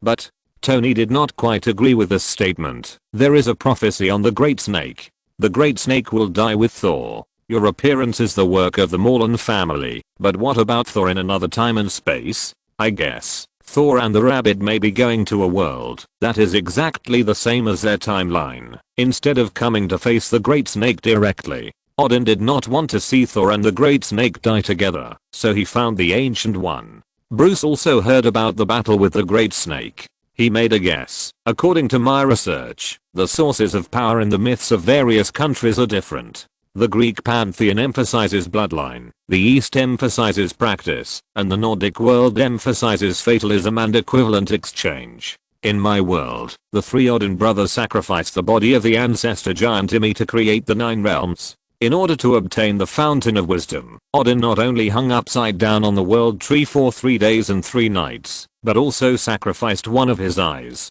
You said that Odin died after firing the crucial shot, and the Ancient One lost an arm when he came back. So, will the key to changing the prophecy not lie in the second Thor, but in Odin's life and the Ancient One's arm?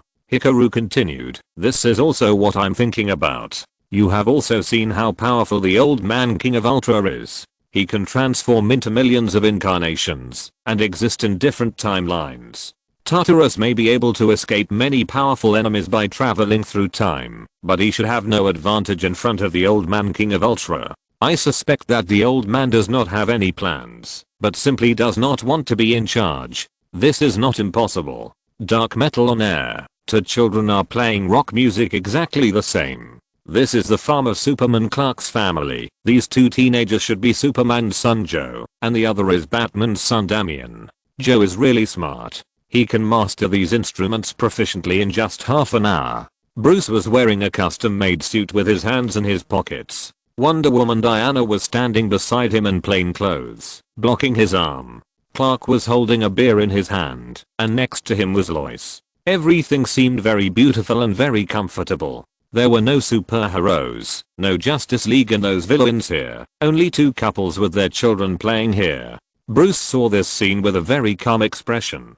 But from his eyes, it can be seen that he had a deep resistance to being a father. In one of the Wayne villas, Clark looked at the 2 boys above and said with a tired face, I don't want children at all now. Cheer up, Master Kent. The old butler persuaded. That child still brought you happiness, didn't he? Yes. Diana lay down on the sofa with despair. We were indeed very happy the second before she cried. Chapter 900, Nightmare Bat Nights. Here we go. Thank you. I don't know who to thank. Anyway, thank him. Although the child has your blood, at least she doesn't make trouble every day. She still needs rest and sleep to make us feel relieved. Yes, Bruce has a child. 1/3 of the child's genes come from Bruce, 1/3 from Clark, and the other third from who? Diana. Under the influence of the penalty card Bruce drew last time, a little girl who is the strongest Earthling, the son of Krypton, the ultimate hybrid creature of demigod, and can also be called the ultimate life form was born. Because of her super strong genes, this little girl named Isabella has super strength. It takes time for Kryptonians to grow up, and Earthlings are not very strong, but the blood of demigods has given Isabella the terrifying power to play with the bat fighter as a paper airplane, even if she is just a 6-year-old girl. What's more terrifying is that Isabella has the physiological characteristics of an ordinary Earth child, including appetite, IQ, and appearance. As we all know, children between the ages of 6 and 9 are the most annoying. After adding an entry called Kryptonian Demigod Hybrid to this attribute, a chaotic creature was born. Bruce even had the idea of destroying Isabella on the spot, but was blocked by the other 3. Clark, she is just a child. How can you do this to a 6-year-old child? Diana, although she is not my biological child, she has my blood and the blood of the Amazons flowing in her body. She is an Amazon and a member of Paradise Island. Alfred, Master, you don't have to worry about the young lady's education and identity. Just leave everything to me. So, Bruce completely fell out of favor within 24 hours. Maybe because of the relationship between the 2 generations, Isabella and Alfred are particularly close. Maybe because Clark is gentler and takes Isabella to fly to the sky to play. Isabella also likes Clark. Maybe because Isabella and Diana are more alike. Isabella and Diana have a good relationship. Then the question is, who is the one who has a blood relationship with Isabella, but is not liked by Isabella, and who will burst into tears as soon as Isabella sees him? It's you, Bruce Wayne. Bruce asked about this the first time he came to the screening room, and then the screening room gave a detailed explanation. Nightmare card, yin and yang faces, introduction. Things usually have both positive and negative sides. What is painful for you may be a good thing for another person. Effect. The nightmare card will create a thing that is a great pain for you, but a good thing for someone else. You can't destroy it, but maybe it's not necessarily a bad thing. In short, everything depends on how you think. So, this is a bad thing for me, but it's a good thing for others, right? Yes, Bruce recalled the joy of Alfred's dream coming true when he saw Isabella, Clark's excitement after being stunned, and Diana's quick acceptance of this setting after a mess and naturally taking on the identity of the child's mother. Only he was there with the corners of his mouth pulled down. There was no doubt about Isabella's identity. They saw with their own eyes that the punishment card drew a little blood from Bruce, Clark and Diana, and then merged them, and then turned into an embryo, and then the embryo grew rapidly, and turned into a 6-year-old girl. The screening room even sent a whole set of clothes. Well, for the 4 people present, maybe only I think this is a bad thing. Alfred has long wanted to give birth to a child for the Wayne family to continue the offspring. Clark, as the only Kryptonian left on Earth, wants to have a compatriot, and Zod has long been driven out of the solar system by him. Why does Diana want to be a mother? Later, when they began to take care of the child, they found out how amazing the destructive power of a bare child is. Even Clark's Krypton body and Diana's demigod body were tortured, but Alfred smiled every day. This is not a physical fatigue, but a mental torture. But compared to Clark and Diana, Isabella prefers to come to Bruce. No matter how Bruce hides, Isabella always finds a way to come to his side and look at him with pitiful eyes. Only when he comes to the screening room can Bruce relax for a while. The video continues. Arthur and the others will be here soon. This is a gathering of the Justice League. Flash, Aquaman, and Cyborg will be here soon. The long-awaited reunion makes everyone feel good, but the song practiced by the teenagers on the side is a bit gloomy. This Batman song is too gloomy. Bruce. Faced with Clark's ridicule, Diana also said, "You really should find a professional writer to change the lyrics. This is too ruining the atmosphere. These lyrics are all my heartfelt words. After all, enjoying the present is the most important thing." As soon as the voice fell, a blood-red bat logo appeared on Bruce's chest. With a painful groan, a giant hand tore Bruce's body apart. A demon like a giant humanoid bat broke out of his chest and held Superman Clark tightly in his hand. The dark god Barbatus. The flames burned the earth, and the horses neighed. 7 horses carrying 7 Dark Knights came, and they also brought the already captured Aquaman, Flash, Green Lantern and Cyborg. The Nightmare Bat Knights, come and join us. Those are all Batmen. The demons in hell have never given me such an oppressive feeling.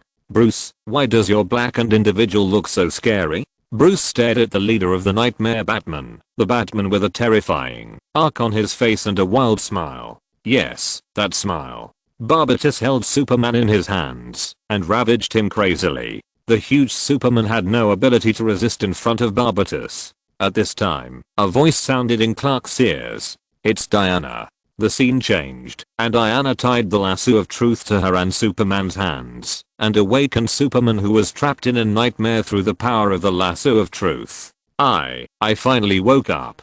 Clark opened his eyes. Even this god on Earth had an indelible fear in his eyes. End of this chapter. Thank you very much for reaching the end. Don't forget to like. Looking for more exclusive content and immediate access? Subscribe to our Patreon. Remember, every like, subscription, or donation encourages us to continue. Thanks to everyone. See you in the next video.